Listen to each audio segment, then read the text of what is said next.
അനുഗ്രഹപ്രദമായ ഈ നല്ല രാത്രി സമയത്തിനായിട്ട് ദൈവത്തിന് മഹത്വം.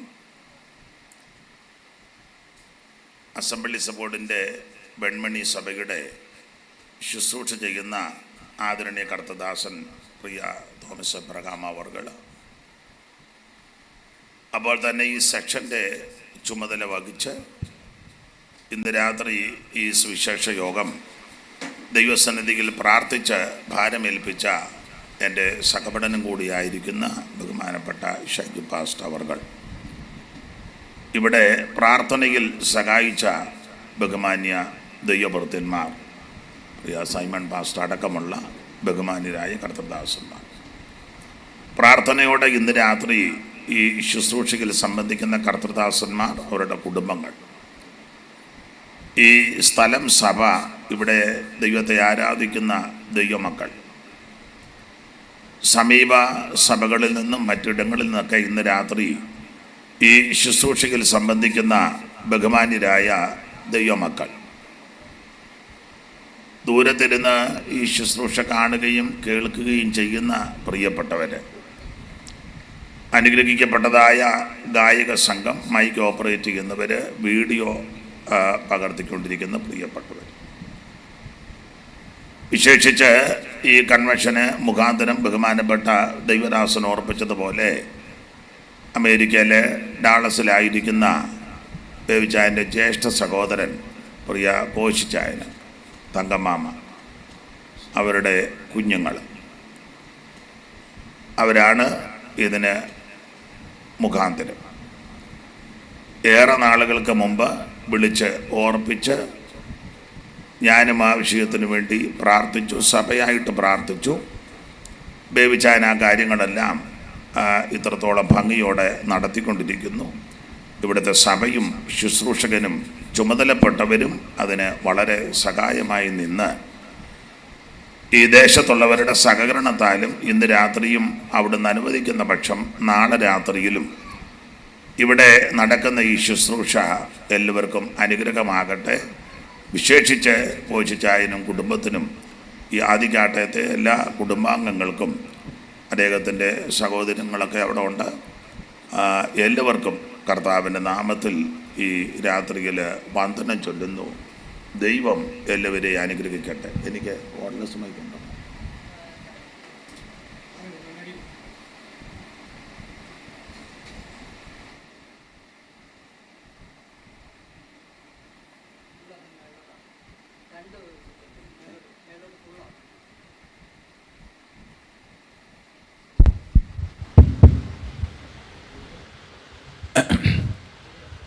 ഈ നല്ല രാത്രി സമയത്തിനായിട്ട് ഇപ്പോൾ രാത്രി സമയത്തിനായിട്ട് ദൈവത്തിന് മഹത്വം. പരിചിതരായ ബഹുമാന്യ കർത്തൃദാസന്മാരെ എല്ലാവരെയും ഓർത്ത് ദൈവത്തെ മഹത്വപ്പെടുത്തുന്നു. എൻ്റെ കൂടെ ഞങ്ങൾ ഒന്നിച്ച് ബൈബിൾ സ്കൂളിൽ പഠിച്ച പ്രിയ ബെന്നിച്ചൻ പാസ്റ്റർ, ദീർഘവർഷങ്ങൾക്ക് മുമ്പ് ഒന്നിച്ച് ദൈവവചനം പഠിക്കുവാൻ, ഇപ്പോൾ എവിടെ APC ശൗമേൽ സാറിൻ്റെ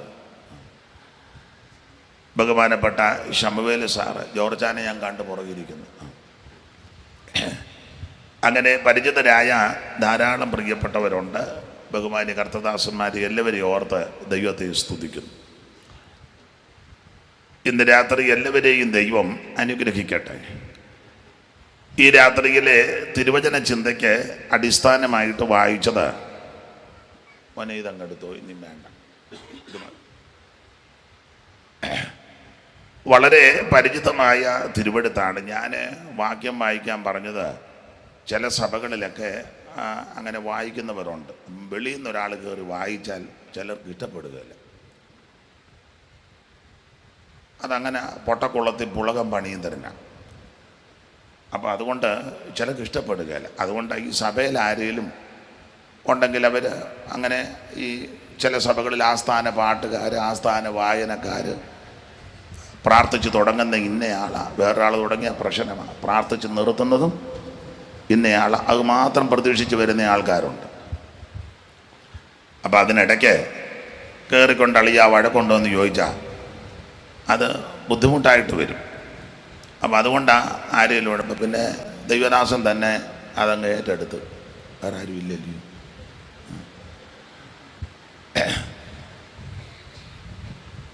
ദൈവം എല്ലാവരെയും അനുഗ്രഹിക്കട്ടെ. ഇന്ന് രാത്രിയിലും അവിടുന്ന് അനുവദിക്കുന്ന പക്ഷം നാളെ രാത്രിയിലും ദൈവവചനം സംസാരിപ്പാനാണ് ശരണപ്പെട്ട് ആയിരിക്കുന്നത്. വെള്ളം പെട്ടെന്ന് കൊടുക്കുമ്പോൾ തന്നെ അത് കഴിഞ്ഞ് എല്ലാവരും അടങ്ങിയിരിക്കും. എനിക്ക് യോഗം തുടങ്ങിക്കഴിഞ്ഞാൽ പിന്നെ അങ്ങോട്ടും ഇങ്ങോട്ടും ഒക്കെ നടക്കുന്ന വലിയ ബുദ്ധിമുട്ടാണ്. ഞാനൊരു പാട്ട് പാടുന്ന സമയത്ത് എല്ലാവർക്കും വെള്ളം കൊടുത്തോണം. എന്നുവെച്ചാൽ നിങ്ങൾ അവിടെ എവിടെയും അടങ്ങിയിരിക്കണം. പിന്നെ ഇവിടെ കിടന്ന് അങ്ങോട്ട് ഓടാനും കിളി കളിക്കാനൊന്നും ഇടയാകരുത്. നമ്മുടെ കരം ഉയർത്തി ദൈവത്തെ മഹത്വപ്പെടുത്താം. പെട്ടെന്ന് കൊടുക്കുക. രണ്ടുപേരൂടെ വന്ന് പെട്ടെന്ന് എടുത്ത് കൊടുക്കുക. വെള്ളം വേണ്ടവരെല്ലാം പെട്ടെന്ന് ചാടി മേടിച്ചു. ഒരിക്കൽ കൂടി ദൈവത്തെ മഹത്വപ്പെടുത്തിയാട്ടെ. ദിവ്യജനേശ്വര മൗവ്യഗുണാത്മക, ദിവ്യജനേശ്വര ഭവ്യഗുണാത്മക, ദിവ്യജനേശ്വര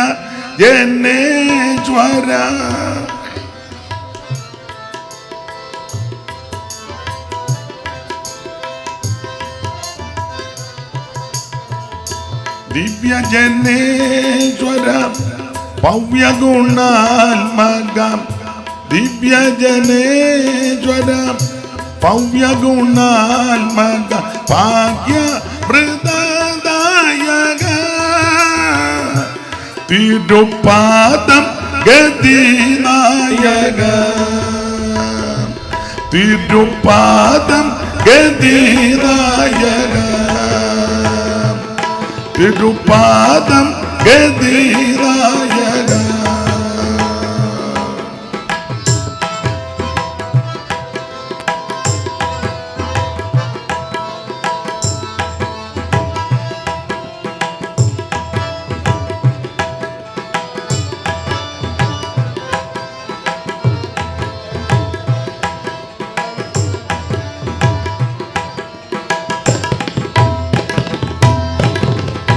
ദിവ്യജനേശ്വര ഭവ്യഗുണാത്മക, ദിവ്യജനേശ്വര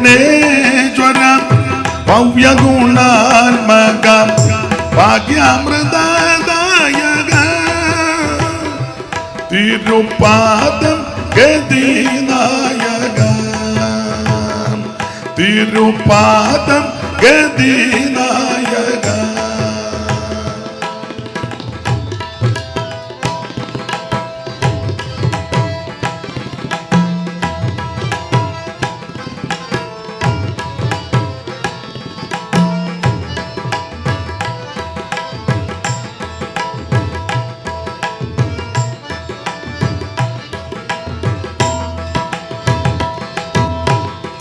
ദിവ്യജഡം വെടിഞ്ഞൗലോകെ വന്ന്,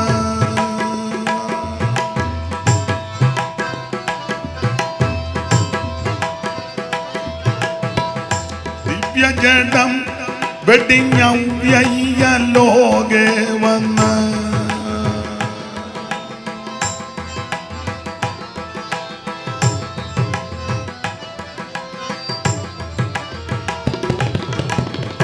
ദിവ്യജഡം വെടിഞ്ഞൗലോകെ വന്ന്, ഉർവിയിൽ വന്ന പരദേവ വിഗതജര,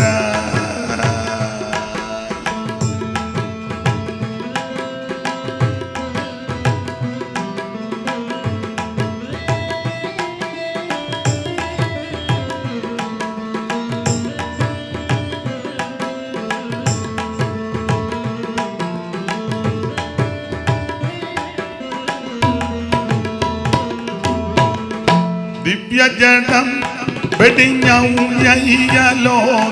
വന്ന്, ഉർവിയിൽ വന്ന പരദേവ വിഗതജര,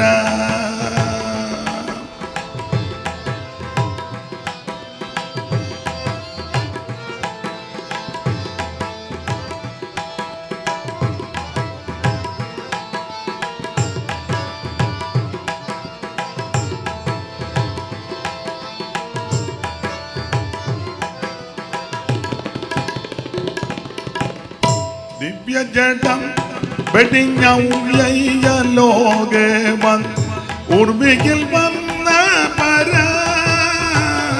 പരദേവ വിഗതജര പരദേവ വിഗതജര പൂർവോദിതമാത്മ നിർവ്യാജവാക്കത്രേ പൂർവോദിതമാത്മ നിർവ്യാജവാക്കത്രേ നിർവഹിപ്പാൻ വന്ന സർവേശ്വര സുന്ദര ഹൃദഗർവ ജനദേജര ഹൃദഗർവ ജനദേജര ദിവ്യജനേശ്വര ഭവ്യഗുണാത്മക ദിവ്യജനേശ്വര ഭവ്യഗുണാത്മക ഭാഗ്യമൃതദായക തിരുപാദം ഗതിദായക തിരുപാദം ഗതിദായക തിരുപാദം ഗതിദായക തിരുപാദം ഗതിദായക തിരുപാദം ഗതിദായക തിരുപാദം ഗതിദായക.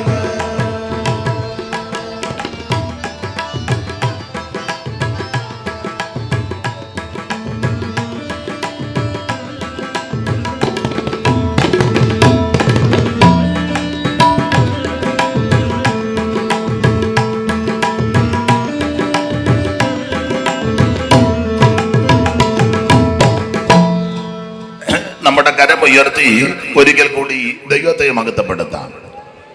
വായിച്ച തിരുവെടുത്ത് ഒരിക്കൽ കൂടി വായിച്ച് സഹായിപ്പാൻ അപേക്ഷിക്കുന്നു.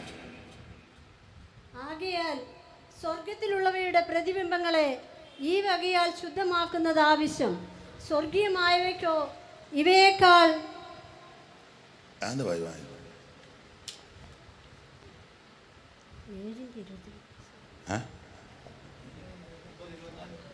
ക്രിസ്തു വാസ്തവമായതിന്റെ പ്രതിബിംബമായി. അതിനാ മൈക്കുമായിട്ട് അങ്ങോട്ട് പോയത്. എബ്രായ ലേഖനം 9-ാം അധ്യായത്തിന്റെ 24 മുതൽ 28 വരെയുള്ള തിരുവെടുത്തുകൾ ഒന്നുകൂടെ വായിച്ചാട്ടെ. ക്രിസ്തു വാസ്തവമായതിന്റെ പ്രതിബിംബമായി കൈപ്പണിയായ വിശുദ്ധ മന്ദിരത്തിലേക്കല്ല, ഇപ്പോൾ നമുക്ക് വേണ്ടി ദൈവസന്നിധിയിൽ പ്രത്യക്ഷനാകുവാൻ സ്വർഗത്തിലേക്ക് അത്രേ പ്രവേശിച്ചത്. മഹാപുരോഹിതൻ ആണ്ടുതോറും അന്യരക്തത്തോടു കൂടെ വിശുദ്ധ മന്ദിരത്തിൽ പ്രവേശിക്കുന്നത് പോലെ അവൻ തന്നെത്താൻ കൂടെ കൂടെ അർപ്പിക്കുവാൻ ആവശ്യമില്ല. അങ്ങനെയായാൽ ലോകസ്ഥാപനം മുതൽക്ക് അവൻ പലപ്പോഴും കഷ്ടമനുഭവിക്കേണ്ടിയിരിക്കുന്നു.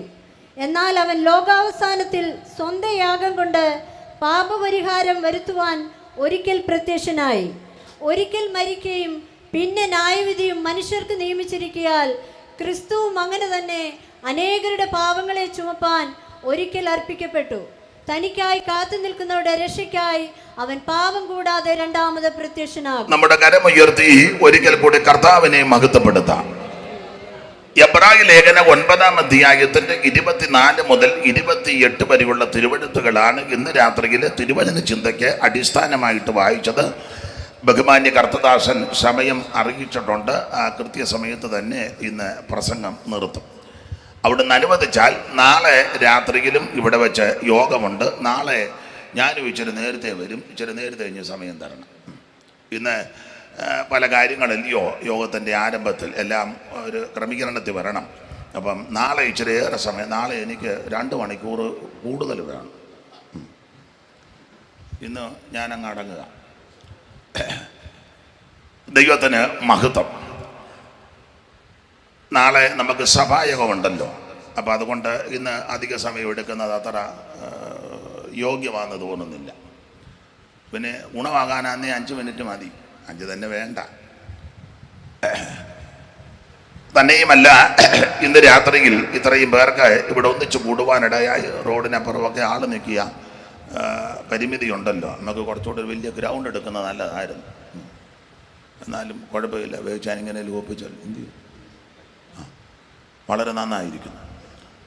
ദൈവം അനുഗ്രഹിക്കട്ടെ. നമുക്കെല്ലാവർക്കും കൂടെ പ്രാരംഭത്തിൽ ബേബിച്ചാൻ്റെ ജ്യേഷ്ഠൻ കോശിച്ചായൻ, ഇവിടെ വിളിക്കുന്ന കുഞ്ഞോൻചാൻ, ഈ സഭ അദ്ദേഹത്തിന് വേണ്ടി പ്രാർത്ഥിക്കുന്നുണ്ട്. കുടുംബാംഗങ്ങളെല്ലാം പ്രാർത്ഥിക്കുന്നുണ്ട്. ഞങ്ങളും വ്യക്തിപരമായിട്ടും തിരുവല്ല സഭയും അദ്ദേഹത്തിന് വേണ്ടി പ്രാർത്ഥിക്കും. എന്നാൽ ഈ മഹായോഗം വീണ്ടും ഒന്നിച്ചൊന്ന് പ്രാർത്ഥിക്കാം. ആ മാന്യ കർത്തദാസനെ ശാരീരിക ക്ഷീണത്തോടൊക്കെ ആയിരിക്കുന്ന കർത്താവിൻ്റെ വേലയ്ക്ക് വളരെ പ്രയോജനമുള്ള ആദരണീയനായ കർത്തദാസന തങ്കമാമയും അച്ചായനും ആ കുഞ്ഞുങ്ങളുമെല്ലാം അങ്ങനെ സഹോദരങ്ങളെല്ലാം ഇന്ന് രാത്രി നാം ഇവിടെ പ്രാർത്ഥിക്കുമ്പോൾ ആ പ്രിയപ്പെട്ട കർത്തദാസന് ആമേൻ വചനമയച്ച് സൗഖ്യമാക്കുവാൻ ആരോഗ്യവും ദൈവകൃപയും പകരുവാൻ എല്ലാവരും ചേർന്ന് സ്തോത്രം ചെയ്താട്ടെ. സ്തോത്രം, എല്ലാവരും സ്തോത്രം ചെയ്യാം. ഇവിടെ കർത്തദാസന്മാരിൽ ആരെങ്കിലും ഒരാൾ മുൻപോട്ട് വന്നൊന്ന് പ്രാർത്ഥിച്ചാൽ ഉചിതമായിരിക്കും. ഞാൻ പേരൊന്നും പറയുന്നില്ല. ആരെങ്കിലും ഒരാൾ മുമ്പോട്ട് വന്ന് ആ ബഹുമാന്യ കർത്തദാസന് വേണ്ടി ഒന്ന് പ്രാർത്ഥിച്ചാട്ടെ. കോശിച്ചായന് ദൈവത്തിന് മകത്ത് സൗഖ്യം കൊടുക്കുവാൻ, ആശ്വാസം കൊടുക്കുവാൻ, വിടുതല കൊടുക്കുവാൻ. എൻ്റെ കൂടെ വന്ന തമ്പിക്കുട്ടി പാസ്റ്റർ ആരും വരുന്നില്ല, ഓടി വാ. എല്ലാവരും ചേർന്ന് സ്തോത്രം ചെയ്താട്ടെ, സ്തോത്രം ചെയ്താട്ടെ, എല്ലാവരും സ്തോത്രം ചെയ്താട്ടെ. കോശിച്ചായന് പൂർണ്ണ വിടുതൽ കൊടുക്കുവാൻ, സൗഖ്യമാക്കുവാൻ പ്രാർത്ഥിക്കും. പരിശുദ്ധനായ ഞങ്ങളുടെ ദൈവമേ, സ്വർഗ്ഗത്തിൽ നല്ല പിതാവേ, ഈ അനുഗ്രഹിക്കപ്പെട്ട ദൈവസഭ ഒരുമിച്ച്, ദൈവദാസന്മാർ ഒരുമിച്ച് അങ്ങയുടെ ഭൃത്തിനെ തിരുക്കരങ്ങളിലേക്ക് സമർപ്പിച്ച് പ്രാർത്ഥിക്കുന്നു. അങ്ങയുടെ ദാസൻ ശാരീരികമായി നേരിട്ട് കൊണ്ടിരിക്കുന്ന എല്ലാ അസ്വസ്ഥതകളെയും എല്ലാ രോഗത്തിൻ്റെ കെടുതികളെയും സ്വർഗത്തിനും ഭൂമിക്കും നാഥനായ യേശുവിൻ്റെ അധികാരമുള്ള നാമത്തിൽ ഈ സമയം തന്നെ ഹല്ലേലൂയ തൻ്റെ മേലൊരു ദൈവത്തിൻ്റെ ശക്തിയും കൃപയും കർത്താവെ ഒരു വിടുതൽ വ്യാപരിപ്പാൻ സ്വർഗം പ്രസാദിക്കുമാറാകണമേ എന്ന് ഞങ്ങൾ അങ്ങയോട് പ്രാർത്ഥിക്കുന്ന കർത്താവേ. കർത്താവ് കുടുംബമായ തിരുക്കരങ്ങളിലേക്ക് സമ്പൂർണ്ണമായി സമർപ്പിക്കുന്നു. ദൈവരാജ്യത്തിൻ്റെ മഹത്വത്തിന് വേണ്ടി, ദൈവരാജ്യത്തിൻ്റെ കർത്താവ് വിസ്തൃതിക്ക് വേണ്ടി അങ്കദാസൻ കുടുംബമായിട്ട് ചെയ്യുന്ന എല്ലാ ശുശ്രൂഷകളും ദൈവം ആദരിക്കുമാറാകണമേ എന്ന് പ്രാർത്ഥിക്കുന്നു. ഞങ്ങൾ ഇന്ന് രാത്രികാലം ഇവിടെ പ്രാർത്ഥിക്കുന്ന ഈ സമയം തന്നെ ദൈവികമായ വലിയ വിടുതൽ നിന്റെ ദാസന്റെ ശരീരത്തിൽ അനുഭവിപ്പാൻ സ്വർഗം കൃപ ചെയ്യുമാറാകണമേ എന്ന് പ്രാർത്ഥിക്കുന്നു. സകലമാന മഹത്വം കർത്താവിന് അർപ്പിക്കുന്ന യേശുവിന്റെ നാമത്തിൽ തന്നെ. കർത്താവ് പ്രാർത്ഥന കേട്ടതിനാൽ സ്തോത്രം ചെയ്യാം.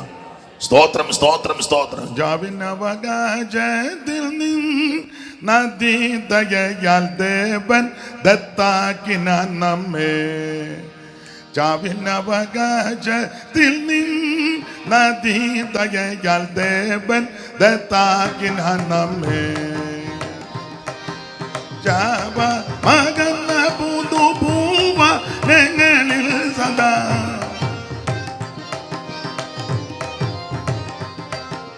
ശാപ മകന്ന പുതുപൂവാനങ്ങളിൽ സദാ.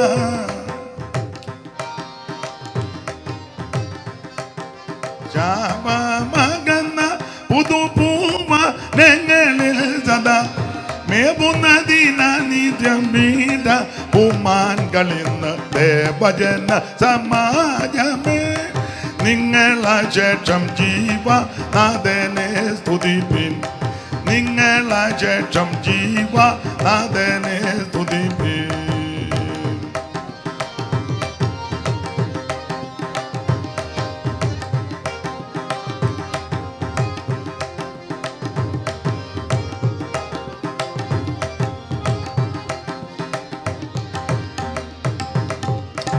കല്ലുകളിൽ വരച്ചത എന്തുവാടാ? കല്ലുകളിൽ വരച്ചത ചാവിൻ ശുശ്രൂഷയ്ക്കുള്ളിൽ ഇരുന്ന ഈ നമ്മെ. കല്ലുകളിൽ വരച്ചത ചാവിൻ ശുശ്രൂഷയ്ക്കുള്ളിൽ ഇരുന്ന ഈ നമ്മെ. അല്ലൽ കൂടാതെ തന്റെ തുല്യം ഇല്ലാത്തതയ. അല്ലൽ കൂടാതെ തന്റെ തുല്യം ഇല്ലാത്തതയ.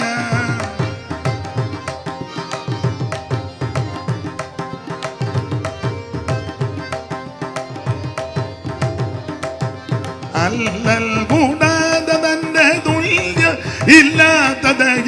ഉള്ളിൽ കടത്തി പുതു ഉള്ളം പകർന്നാണവ ദേവജന സമാജമേ. നിങ്ങളെ ശേഷം നിങ്ങളെ ശേഷം ജീവനാഥനെ സ്തുതിപ്പി. നിങ്ങളെ ശേഷം ജീവനാഥനെ സ്തുതിപ്പി. ജീവനരുളും ദിവ്യ ജീവാമൃതമാം യേശു ജീവൻ അരുളും ദിവ്യ യേശു ജീവനരുളും ദിവ്യ ജീവാമൃതമാം യേശു ജീവനരുളും ദിവ്യ ജീവാമൃതമാം യേശു ജീവനരുളും ദിവ്യ ജീവാമൃതമാം യേശുദേവൻ നമ്മുടെ മധ്യമേവും അതിനാൽ നിത്യത്തെ ഭജന നിങ്ങളശേഷം ജീവനാഥനെ സ്തുതിപ്പി നിങ്ങളശേഷം ജീവനാഥനെ സ്തുതിപ്പി നിങ്ങളശേഷം ജീവനാഥനെ സ്തുതിപ്പി. കരമുയർത്തി ദൈവത്തെ മഹത്വപ്പെടുത്താം. ഇന്ന് രാത്രിയിലെ തിരുവചന ചിന്തയ്ക്ക് അടിസ്ഥാനമായിട്ട് വായിച്ചത് ഏവർക്കും പരിചിതമായ ചില വേദഭാഗമാണ്. എബ്രായ ലേഖനം 9-ാം അധ്യായത്തിൻ്റെ 24 മുതൽ 28 വരെയുള്ള തിരുവെടുത്തുകൾ. ഈ വാക്യത്തിനെ അടിസ്ഥാനമാക്കി 1-2 കാര്യങ്ങൾ ഇന്ന് രാത്രി തിരുവചനത്തിൽ നിന്ന് ചിന്തിക്കാം. ഈ തിരുവെടുത്ത് പുതിയ നിയമത്തിലെ 21 ലേഖനങ്ങളിൽ വളരെ പ്രധാനപ്പെട്ട ലേഖനമാണ്. നമുക്കറിയാം എബ്രായ ലേഖനം. ദൈവത്തിൻ്റെ മഹത്വം. എബ്രായ ലേഖനം പൗലോസിനാൽ എഴുതപ്പെട്ട ലേഖനമാണ്. പൗലോസ് എഴുതിയതല്ലെന്ന് വാദിക്കുന്ന, ശഠിക്കുന്ന, സ്ഥാപിക്കാൻ തുനിക്കുന്ന ധാരാളം ആൾക്കാരുണ്ട്. ഇപ്പം തർക്കത്തിനൊന്നും കൂടുന്നില്ല. ഇത് പൗലോസ് എഴുതിയ ലേഖനമാണ്.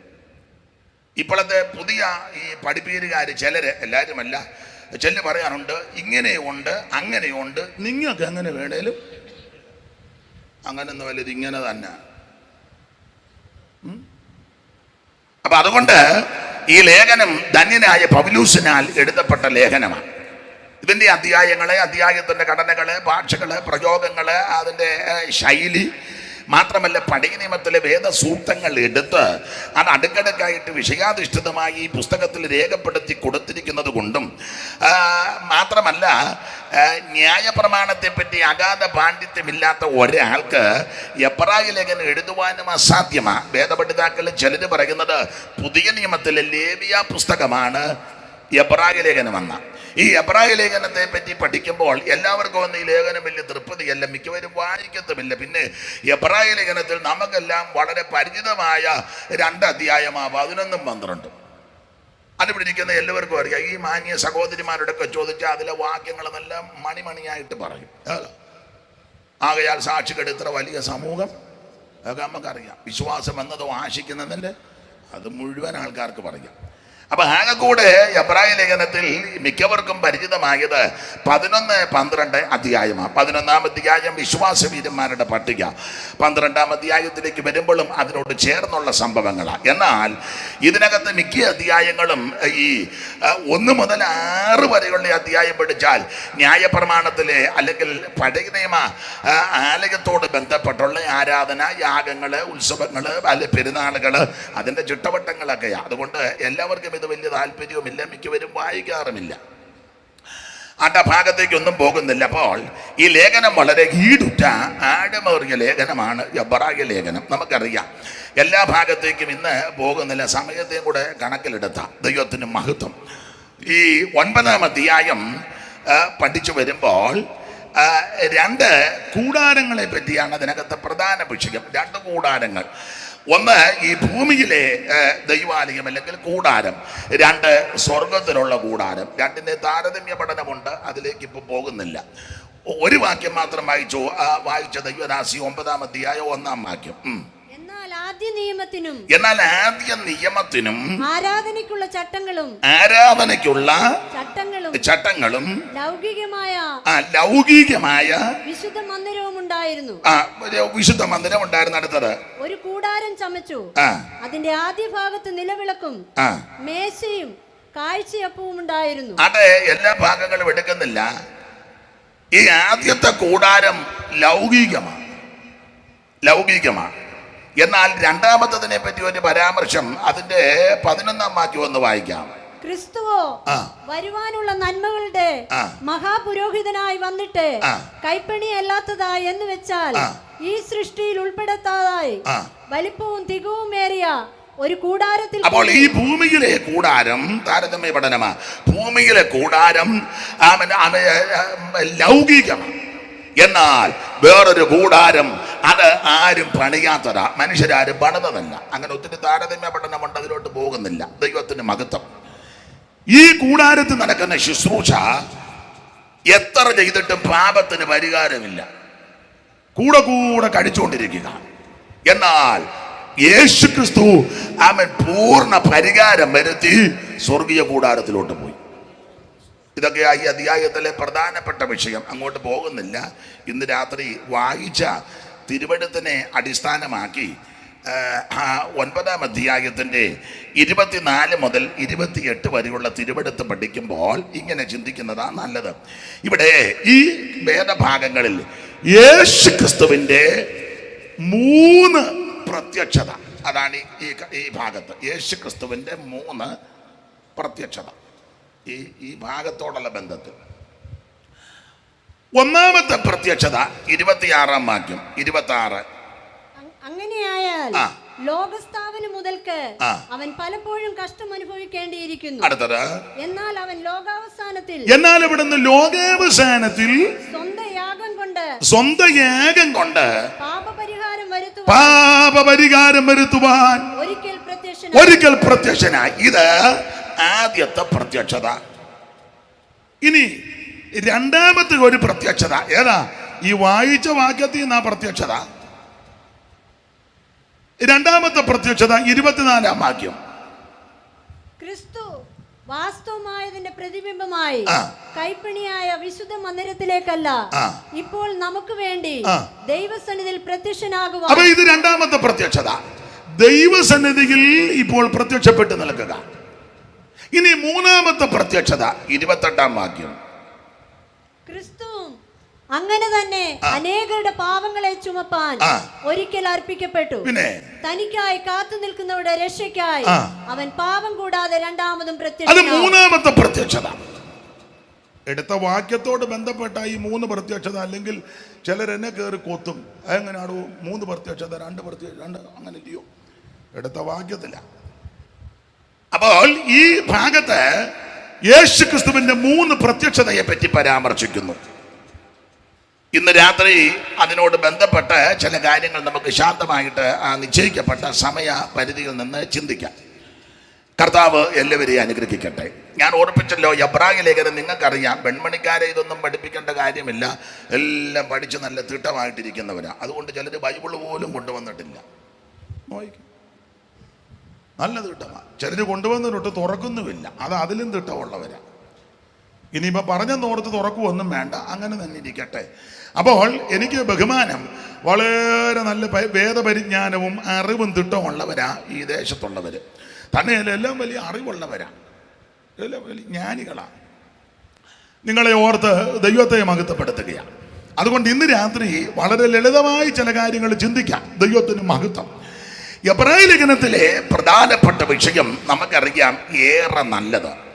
ഇതിലെ പ്രതിപാദ്യ പുരുഷൻ ഇവിടെ കൂടെ ആവർത്തിച്ചത് ഒന്നുകൂടെ ആവർത്തിക്കുക. എല്ലാവരിലെ ശ്രേഷ്ഠനാകുന്ന നസറയനാകുന്ന യേശു ക്രിസ്തു, ആ കർത്താവ് ഇന്ന് രാത്രി നമ്മുടെ നടുവിലുണ്ട്. മാറത്ത് പൊൻകച്ച കിട്ടവനാ ചുട്ടുപടിപ്പിച്ച വെള്ളോട്ടിന് സദൃശമുള്ള പാദമുള്ള 7 നക്ഷത്രം വലങ്കിൽ പിടിച്ച് നിലവിളക്കയുടെ നടുവിൽ നിലയങ്ക് ധരിച്ച് നടകൊള്ളുന്ന നസറായൻ ഇന്ന് രാത്രി നമ്മുടെ നടുവിലുണ്ട്. അനുഭവിക്കുന്നവരെ ഓർത്ത് ഈ രാത്രി ദൈവത്തെ മഹത്വപ്പെടുത്തുകയാണ്. കർത്താവിന് മഹത്വം. എല്ലാവരും ശ്രേഷ്ഠൻ യേശു ക്രിസ്തു. ഇടയ്ക്ക് 1-2 പ്രയോഗമൊക്കെ പൗലോസ് കൊടുത്തിട്ടുണ്ട്. ഇവൻ എത്ര മഹാനെന്ന് നോക്കുവിൻ, സൂക്ഷിച്ച് നോക്കുവിൻ. അങ്ങനെയൊക്കെയാ, സൂക്ഷിച്ച് നോക്കുവിൻ, ശ്രദ്ധിച്ച് നോക്കുവിൻ. ദൈവത്തിന് മഹത്വം. അവിടെ നിന്ന് ഇന്ന് രാത്രി നമ്മുടെ നടുവിലുണ്ട്. എന്ന് എൻ്റെ ഭാഷ പറഞ്ഞാൽ കാണാൻ കൊള്ളാവുന്ന ആളാ യേശു. യേശുവിനെ കണ്ടാരും പനി പിടിച്ചിട്ടില്ല. ഞാൻ ഇന്നാൾ രാത്രി യേശുവിനെ കണ്ടാന്ന് മുതൽ പനിയാ, പൊങ്ങിയിട്ടില്ല. അങ്ങനെ ഇന്ന് വരാരും നമ്മളെയൊക്കെ പാതിരാത്രിയിലാണ് കാണുന്നൊക്കെ തീർന്നു. ഇപ്പം അത് വെട്ടത്ത് കണ്ടിട്ട് തന്നെ ഒക്കുന്നില്ല, ആ ഇരിപ്പം നോട്ടവും കണ്ടിട്ട്. അപ്പം പിന്നെ ഇരുട്ടത്ത് കണ്ടാലോ? അപ്പൊ എന്നെ നിങ്ങളെയൊക്കെ അസമയത്താ കാണുന്നെങ്കിൽ മിക്കവാറും പരുവക്കേടാ. എന്നാൽ യേശു ക്രിസ്തുവിനെ കണ്ടവർക്കാർക്കും ഒരു കുഴപ്പവുമില്ല. എൻ്റെ ഭാഷയാ, യേശുവിനെ കണ്ട ആരും പനിച്ചിട്ടില്ല, പക്ഷെ യേശു ചെന്നപ്പോ പനി മാറി. അതാ യേശു ക്രിസ്തുവിന്റെ മഹിമ, ദൈവത്തിന്റെ മഹത്വം. ഒരു പഴയ പാട്ടുണ്ടല്ലോ, ചേർത്ത് പാട്. നിന്നെ കാണും ജനങ്ങൾക്ക് പിന്നെ ദുഃഖം ഒന്നുമില്ല, നിന്നെ കാണും ഒന്നുമില്ല, പരപരമേശ വരമരുൾ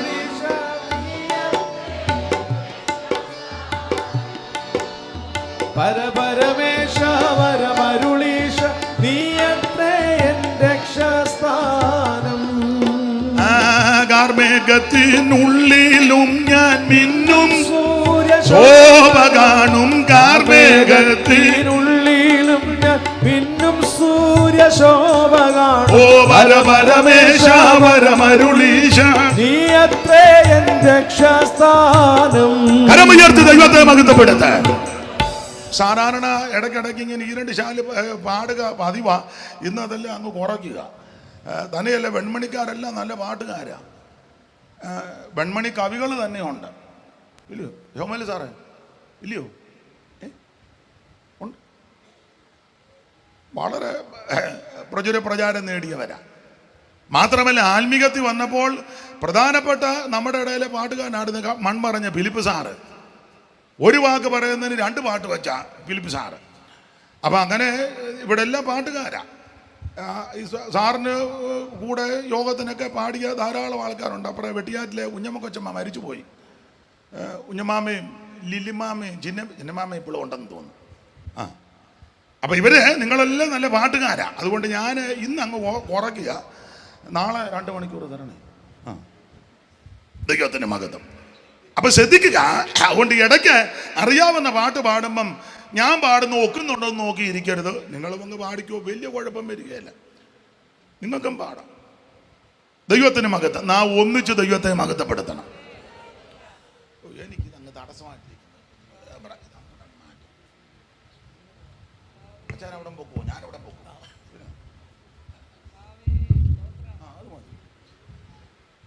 നാളെ എനിക്കിത് വേണ്ട, ഞാൻ എഴുന്നേൽക്കുമ്പോൾ ഇതങ്ങ് മാറ്റിയേക്കണം. അപ്പൊ ഇന്ന് രാത്രി ശ്രദ്ധിക്കുക, യേശു ക്രിസ്തുവിനെ പോലെ യോഗ്യനായ ഒരുവനുമില്ല. കാണാൻ കൊള്ളാവുന്നവൻ, ആരാധിക്കാൻ കൊള്ളാവുന്നവൻ, അംഗീകരിക്കാൻ കൊള്ളാവുന്നവൻ, അനുഗമിക്കാൻ കൊള്ളാവുന്നവൻ, അനുധാവനം ചെയ്യാൻ കൊള്ളാവുന്ന ഇതുപോലെ വേറൊരുവൻ ഇല്ല. അനുഗമിച്ച ആർക്കും ദോഷം വന്നിട്ടില്ല, സേവിച്ചവർക്ക് ആർക്കും ഒരു ദോഷവും വന്നിട്ടില്ല, പിൻപറ്റിയവർക്ക് ആർക്കും ഒരു അനർത്ഥവും വന്നിട്ടില്ല. ഇന്ന് രാത്രി ആ കർത്താവ് നമ്മുടെ നടുവിലുണ്ട്. Praise the Lord. എല്ലാവരിലും ശ്രേഷ്ഠനാകുന്ന നസറയനാകുന്ന യേശു ക്രിസ്തു. എബ്രായ വിശ്വാസികൾ പഴയ ആചാരങ്ങളും അനുഷ്ഠാനങ്ങളും മാമൂലും വിട്ട് യേശുവിന്റെ മാർഗത്തിലേക്ക് വന്നു. വന്നവർക്ക് കുറച്ച് കഴിഞ്ഞപ്പോൾ തോന്നി വന്നത് അബദ്ധമായോ എന്ന്. ഇപ്പം നമ്മുടെ ഇടയിലും ചില ആൾക്കാരുണ്ട്, പെന്തിക്കോസ് വന്നത് അബദ്ധമായോ എന്ന് ചിന്തിക്കുന്നവരുണ്ട്.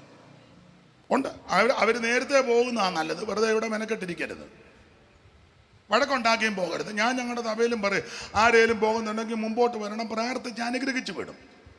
അനാവശ്യം പറഞ്ഞു പോകരുത്. നല്ല രീതിയിൽ പ്രാർത്ഥിക്കും. കർത്താവെ കുറച്ച് നാൾ ഞങ്ങളുടെ കൂടെ കൊട്ടിയും പാടിയും ഉണ്ടായിരുന്നു, ഇപ്പം കടന്നു പോകുന്ന ഒരു ദോഷവും വരുത്തരുത്, അങ്ങനെ പ്രാർത്ഥിക്കുമോ. പക്ഷെ ഒരു കാര്യം പറയാം, ഇതിനകത്ത് വന്നതൊന്നും ഒരു അബദ്ധവുമല്ല, ഒരു മണ്ടത്തരവുമല്ല. ഇത്രയും കൊല്ലമായിട്ട് എനിക്ക് ഇന്ന് വരെ തോന്നിയിട്ടില്ല വന്നത് മണ്ടത്തരമാണ്. ഇപ്പോഴും ഖേദമെന്തെന്ന് ചോദിച്ചാൽ നേരത്തെ വരാൻ ഒത്തില്ലല്ലോ എന്നാ. കർത്താവിനെ അനുഗമിക്കുന്നതും സേവിക്കുന്നതും സ്നേഹിക്കുന്നതും പിൻഗമിക്കുന്നത് ദോഷമൊന്നുമല്ല, ഇത് ഏറ്റവും വലിയ ഭാഗ്യമാണ്. അപ്പോൾ എബ്രായ വിശ്വാസികളിൽ സിംഹഭാഗവും നമുക്കറിയാം ദൈവാലയവും യെരൂശലേം പള്ളിയും ആരാധനയും മറ്റു കാര്യങ്ങളെല്ലാം വിട്ടേച്ച് വന്നു. ഇടയ്ക്ക് ഇവർക്ക് ഒരു ചിന്ത വിട്ടുപോകുന്നത് അബദ്ധമായി വന്നു. അപ്പോൾ അവരെ ഉറപ്പിക്കാൻ എടുത്തിയ ലേഖനമാ എബ്രായ ലേഖനം. ഇതിലെ പ്രതിപാദ്യ വിഷയം, പ്രതിപാദ്യ പുരുഷൻ നസറേയനാകുന്ന യേശു ക്രിസ്തു.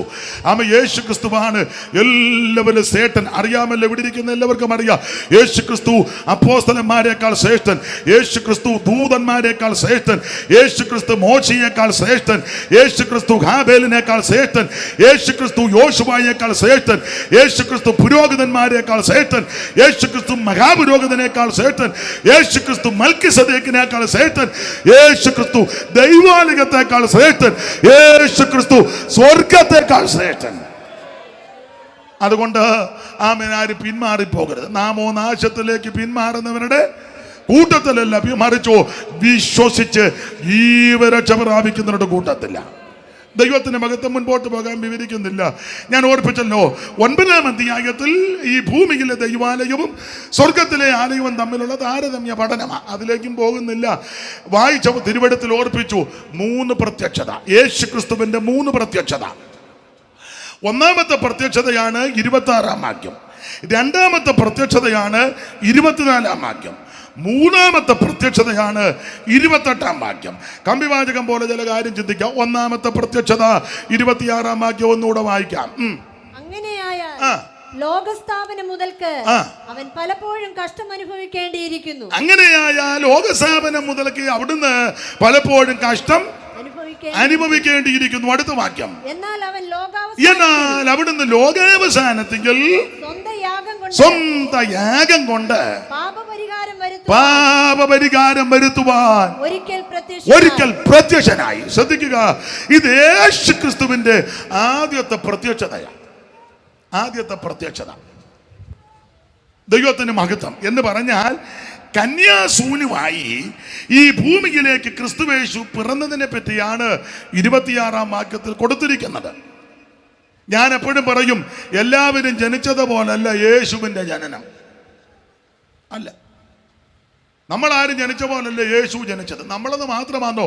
ഇവിടെ ഉന്നതന്മാര്, മഹാന്മാര്, വിദ്യാനിപുണന്മാര്, പണ്ഡിതന്മാര്, വലിയ അറിവ് ജ്ഞാനമുള്ളവര്, മതനേതാക്കന്മാര്, അതുപോലെ തന്നെ മന്ത്രിപുങ്കവന്മാര്, സാമുദായിക നേതാക്കന്മാര്, ഭരണപരിഷ്കർത്താക്കള് എന്ന് വേണ്ടി ലോകത്തിൽ ധാരാളം മിടുക്കന്മാര്, പ്ലേറ്റോയും അരിസ്റ്റോട്ടിലും അതുപോലെ തന്നെ സോക്രട്ടീസും ഒക്കെ ജന്മമെടുത്ത ഈ ഭൂമി, ഈ ലോകത്തിൽ മാത്രമാണോ അമേരിക്കൻ പ്രസിഡന്റുമാര്. ഇപ്പോൾ ഇസ്രയേലിൽ ഉള്ളവർ അത്ര മോശമൊന്നുമല്ല, ഇറാൻകാര് മോശമാണ്. ഇവിടെ തന്നെ ബോംബ് കിട്ടും. ഇറാൻകാരും മോശമല്ല, അത്ര ദിവസമായി തുടങ്ങിയിട്ട് നിൽക്കുന്നില്ലല്ലോ. അപ്പൊ അത്ര മോശമൊന്നുമല്ല. നിങ്ങളും അത്ര മോശമല്ല. ഇരിപ്പ് കാണുമ്പോൾ അറിയാം. നിങ്ങളുടെ ഇരിപ്പ് കണ്ടിട്ട് ഇറാനൊന്നും എൻ്റെ മുന്നിൽ. അപ്പൊ ചുരുക്കി പറഞ്ഞാൽ ഇവിടെ ധാരാളം മിടുക്കന്മാരുണ്ട്. ഈ കൊച്ചു കേരളത്തിൽ തന്നെ എത്രയോ മിടുക്കന്മാർ ജനിച്ചതാ. NSSന്റെ സ്ഥാപകൻ മൺമറഞ്ഞ മന്നത്ത് പത്മനാഭൻ അവർകൾ, SNDPയുടെ സ്ഥാപകൻ ശ്രീനാരായണ ഗുരു അവർകൾ, അതുപോലെ അയ്യങ്കാളി, പണ്ഡിറ്റ് കറുപ്പൻ, അതുപോലെ കേളപ്പനെ, മാത്രമാണോ വൈകുണ്ഠസ്വാമി, ചട്ടമ്പി സ്വാമി, എത്രയോ മിടുക്കന്മാര്, മന്ത്രിമാര്, കെട്ടിയ രാജാക്കന്മാര്, വേലൂർ തമ്പി തളവയൊക്കെ ചെറിയ പുള്ളിക്കാരാണ്. നിങ്ങളുടെ ഇരിപ്പ് കണ്ടിട്ടോ. ഇവിടെ എത്രയോ ഉന്നതന്മാര്, രാഷ്ട്രീയത്തിലോട്ട് നോക്കി എത്രയോ മിടുക്കന്മാര്. EMS ശങ്കരൻ നമ്പൂതിരിപ്പാട്, മാത്രമാണോ അടുത്ത സമയത്ത് മരിച്ച VS അച്യുതാനന്ദൻ, ഉമ്മൻചാണ്ടി അവറുകൾ, എല്ലാം മിടുക്കന്മാരാ. സഹോദരിമാർ, ഇപ്പൊ അവർക്ക് സങ്കടം. ഞങ്ങളുടെ KR ഗൗരി, ആലപ്പുഴ കുഞ്ഞമ്മ എന്നാ പറയാൻ. ഒരിക്കലൊരു മുദ്രാവാക്യം തന്നെ ഉണ്ടായിരുന്നു. എന്തുവാ കേരം തിങ്ങും കേരള നാട്ടിൽ KR ഗൗരി. അല്ല, അത്രയ്ക്ക് ശ്രേഷ്ഠരായ വനിതകളും ഉണ്ടായിരുന്നെ, മിടുമിടുക്കര്. അപ്പോൾ സമുദായ നേതാക്കള്, മതകർത്താക്കള്, ഭരണപരിഷ്കർത്താക്കള്, ഉന്നതന്മാര്, കായബലമുള്ളവര് എന്ന് വേണ്ട എത്രയോ മിടുമിടുക്കന്മാർ.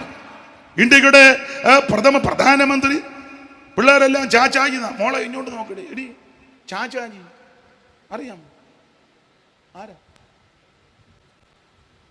നീ തൊപ്പിയൊക്കെ വെച്ചോണ്ട് പോയത്. അപ്പൊ ശ്രദ്ധിച്ചേ, എത്രയോ ഉന്നതന്മാർ എന്നാൽ അവരിൽ നിന്നെല്ലാം മാത്രമാണോ മതനേതാക്കന്മാര് ആള് ദൈവങ്ങള് ഇപ്പോഴും കൊണ്ട് ഒത്തിരി ആള് ദൈവം, ആണും പെണ്ണും എല്ലാം അങ്ങ് ദൈവം കളിക്കുക. അല്ല, അവതാര പുരുഷന്മാരും ഇവിടെ ജനിച്ചു. ഹൈന്ദവ പുരാണം പഠിക്കുമ്പോൾ മത്സ്യക്കൂർമ്മ വരാഗസ്യ നരസിംഹസ്യ വാമന രാമോ രാമരാമച്ച കൃഷ്ണകൾക്ക് ജനാർത്ഥ 10 അവതാരം. രാമപുരത്ത് വാര്യര് ഒരു വരി ഇങ്ങനെ കൊടുത്തു: മൂർത്തി 30 കോടി ദേവന്മാരുമെന്ന് മൂർത്തിയായി മുപ്പാരിനെ വിളക്കമായി മാർത്താണ്ടാക്കി ആയിരിക്കും പ്രത്യക്ഷ ദേവതയുടെ മാഹാത്മ്യമോർത്തിട്ട് മനസ്സുരുകുന്നെന്ന. അപ്പോൾ എത്രയോ മിടുക്കന്മാർ, ഉന്നതന്മാര്, ശ്രേഷ്ഠന്മാരുമൊക്കെ ഈ ഭൂമിയിൽ പിറവി കൊണ്ടു ജനിച്ചു. എന്നാൽ അവരുടെ ജനനം പോലല്ല യേശു ക്രിസ്തുവിന്റെ ജനനം.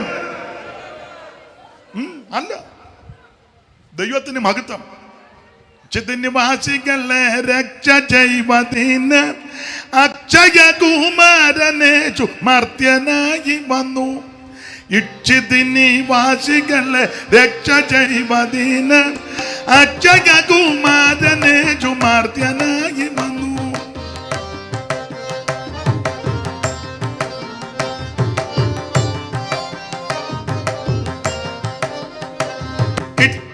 ഉമ്മയാണ് അവർക്കറിയാതെ എന്നാന്ന്. കേശവശാസ്ത്രികളില്ലേ, ഇങ്ങനെ വാഴുന്ന, അതിനടിക്കണ്ട, അത് വേറെ പാട്ടാ. ഇങ്ങനെ വാഴുന്ന നാളിൽ അന്നൊരു ദിവസം മംഗളാങ്കി പാടുന്നില്ല, വേണ്ട, വെറുതെ അലോക്യം ഉണ്ടാക്കണ്ട. നിവാസികളെ രക്ഷ ചെയ്വതിന് അക്ഷയ കുമാരനെ ചുമർത്യനായി വന്നു.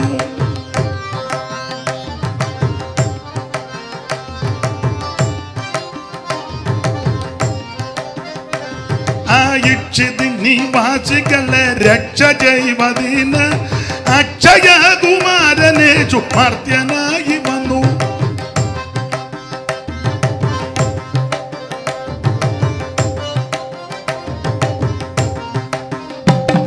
അപ്പൊ ശ്രദ്ധിക്കുക, എല്ലാവരുടെയും ജനനം പോലല്ല യേശു ക്രിസ്തുവിന്റെ തിരുജനനം. എന്താ ഈ ജനനത്തിന്റെ വിശേഷത? ഒത്തിരി ഉണ്ട്. 2 കാര്യം പറയാം. ഇപ്പൊ അതേ ഒക്കുള്ളൂ, എല്ലായിടത്തും പറയാൻ ഒന്നുകൂടെ ആവർത്തിക്കുക. യേശു ക്രിസ്തുവിന്റെ തിരുപ്പിറവിയുടെ സമയത്ത് സംഭവിച്ച ഒരു കാര്യം ഒന്ന് വായിച്ചേ. ലൂക്കോസ് 2:8 മുതൽ താഴോട്ടുള്ള തിരുവെടുത്ത് അറിവുള്ള വാക്യമാ. ഒന്ന് വായിച്ചോ, ലൂക്കോസ് 2:8 മുതൽ താഴോട്ട്.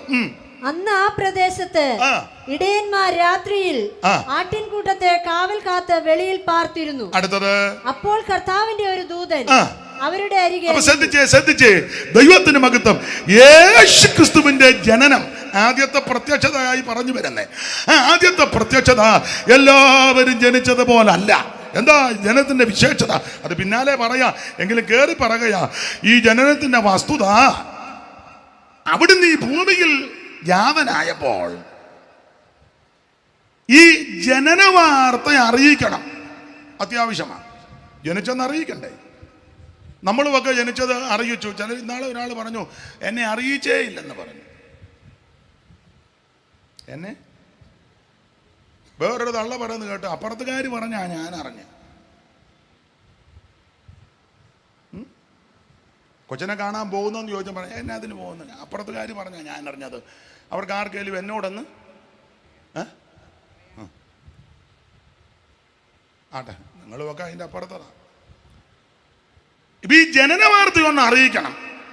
അതിന് ദൈവം തമ്പുരാൻ ചെയ്ത ഒരു പദ്ധതി, ഈ തിരുജനനത്തെ പറ്റി അറിയിക്കാൻ ദൈവം ആദ്യം ഒരു ദൂതനെ അങ്ങോട്ട് വിട്ടു. ഇങ്ങനെ ആരുടെ ജനനമാ പറഞ്ഞേ? നമ്മുടെയൊക്കെ ജനന വാർത്ത നേഴ്സാ പറഞ്ഞത്.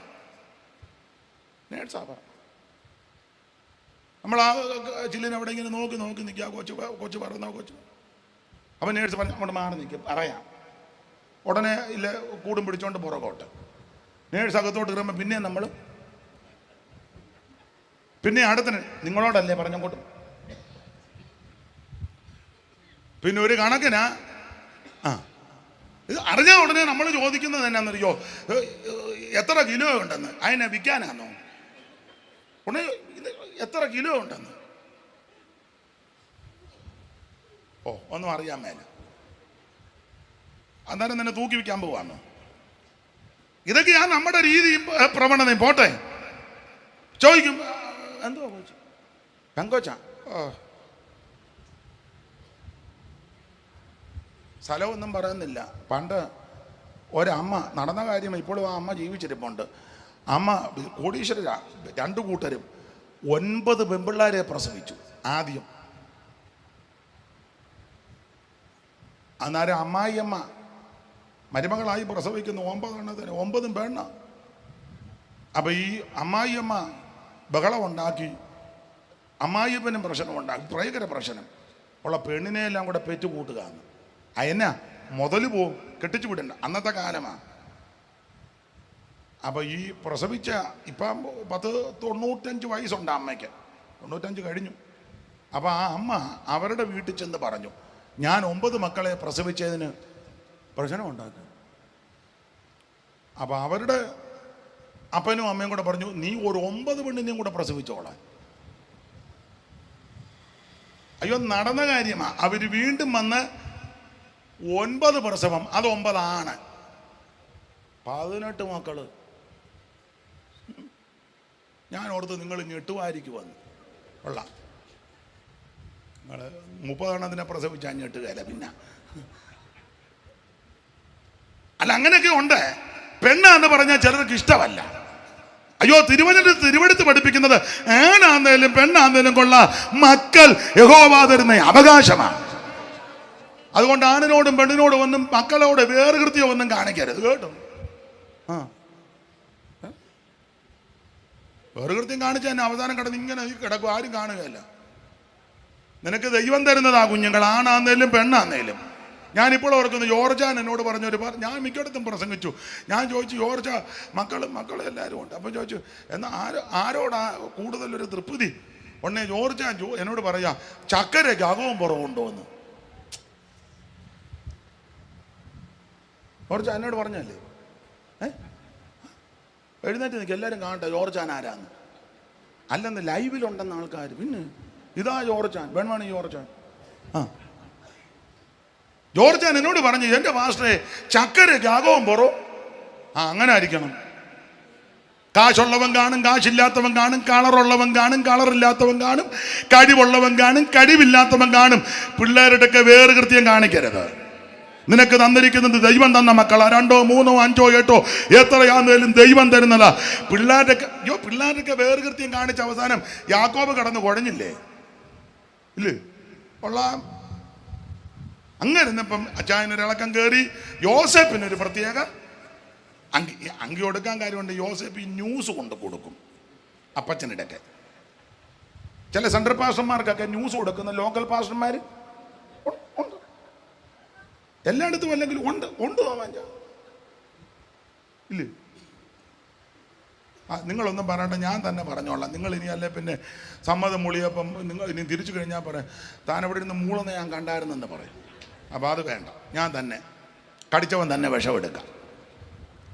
ഈ ചിലർക്ക് ഈ ന്യൂസ് ഇങ്ങനെ കൊണ്ടു കൊടുക്കുന്ന വലിയ ഇഷ്ടമാണ്. ചില പെയ്ത്തോമിലുമൊക്കെ അങ്ങനെ രാവിലെ വരുന്ന ചില തള്ളമാരുണ്ട്, ന്യൂസുമായിട്ട് ഒരു കൂടിൻ്റെ കുടുംബിക്ക് പിടിച്ച് വരവൊക്കെ ഒന്ന് കാണേണ്ടതാ. അമ്മാമോ, ചില അമ്മാമ്മമാർക്കും ഇഷ്ടമായി ഇത് കേൾക്കുന്നേ. വേറെ എന്നാ ഉണ്ട് അമ്മച്ചി, ഒരു ചായയും കൂടെ തരട്ടെ. ഒരു 9 ചായ തള്ളയിരുന്ന് കുടിക്കും. നാട്ടുകാരെ പറ്റിയും കൂട്ടി വിശ്വാസിയെ പറ്റിയും അപ്പുറത്ത് മിണ്ടിപ്പോകരുത് പറയണം. നീ നിന്റെ കാര്യം നോക്കണം. സ്തോത്രം. നമുക്ക് എന്തെല്ലാം പ്രശ്നമുണ്ട്, അതങ്ങ് പരിഹരിക്കും. ചിലക്ക് ഈ പ്രീതി കിട്ടാൻ, മമത കിട്ടാനേ ഇങ്ങനെ കൊണ്ട് ന്യൂസ് കൊണ്ട് കൊടുക്കും ചിലയിടത്ത്. അത് പാടില്ല. ദൈവത്തിന് മക്കൾ അത് ഞാൻ വിവരിക്കുന്നില്ല, നാളെ ഉണ്ടല്ലോ യോഗം. യോസേപ്പ് അപ്പൻ്റെ അടുക്ക കൊണ്ട് ഈ ആവശ്യമില്ലാത്ത വർത്താനം ദുശ്രുതി എന്നാണ് എഴുതിയേക്കുന്നത്. നിങ്ങളുടെ സഹോദരിമാർ ആ വാക്യം കണ്ടോ? ഞാൻ അങ്ങ് മറന്നുപോയി എവിടാന്ന്. അവിടെ ഇങ്ങനെ എഴുതിയേക്കുന്നത് ദുശ്രുതി. ദൂ ഇട്ടിട്ട് 2 കുത്ത്. ആട്ടെ, ശൗമേൽ സാറിന് ഇപ്പോൾ ഉള്ളതിൽ ആ നിലയിൽ വിദ്യാഭ്യാസം ഉണ്ടല്ലോ, നിപുണൽ. ആ ദൂ ഇട്ട് വെച്ച് 2 കുത്ത് പ്രൊഫസർ അല്ലയോ? അതത്ര നല്ല കുത്താന്നോ സാറേ?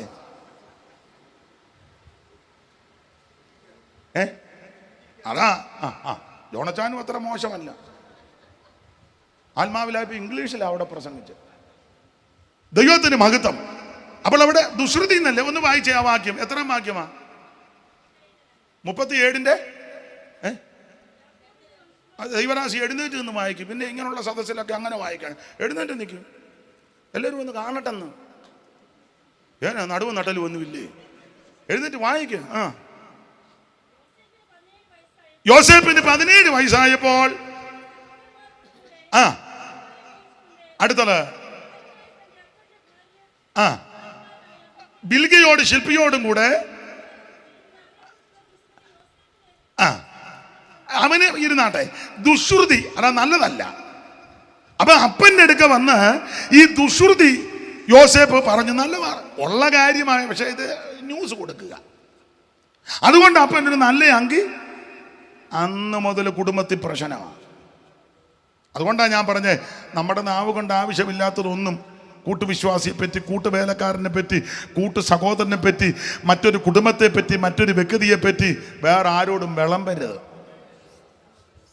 ഒറ്റ വാക്കി പറഞ്ഞ് അങ്ങനെ അങ്ങ് വിടുക. ദൈവത്തിന് മഹത്വം. സൂക്ഷിക്കണം. അത് നമുക്ക് നമ്മുടെ വിഷയത്തിലേക്ക് വരാം. ദൈവത്തിന് മഹത്വം. യേശു ക്രിസ്തുവിന്റെ തിരുപ്പിറവി.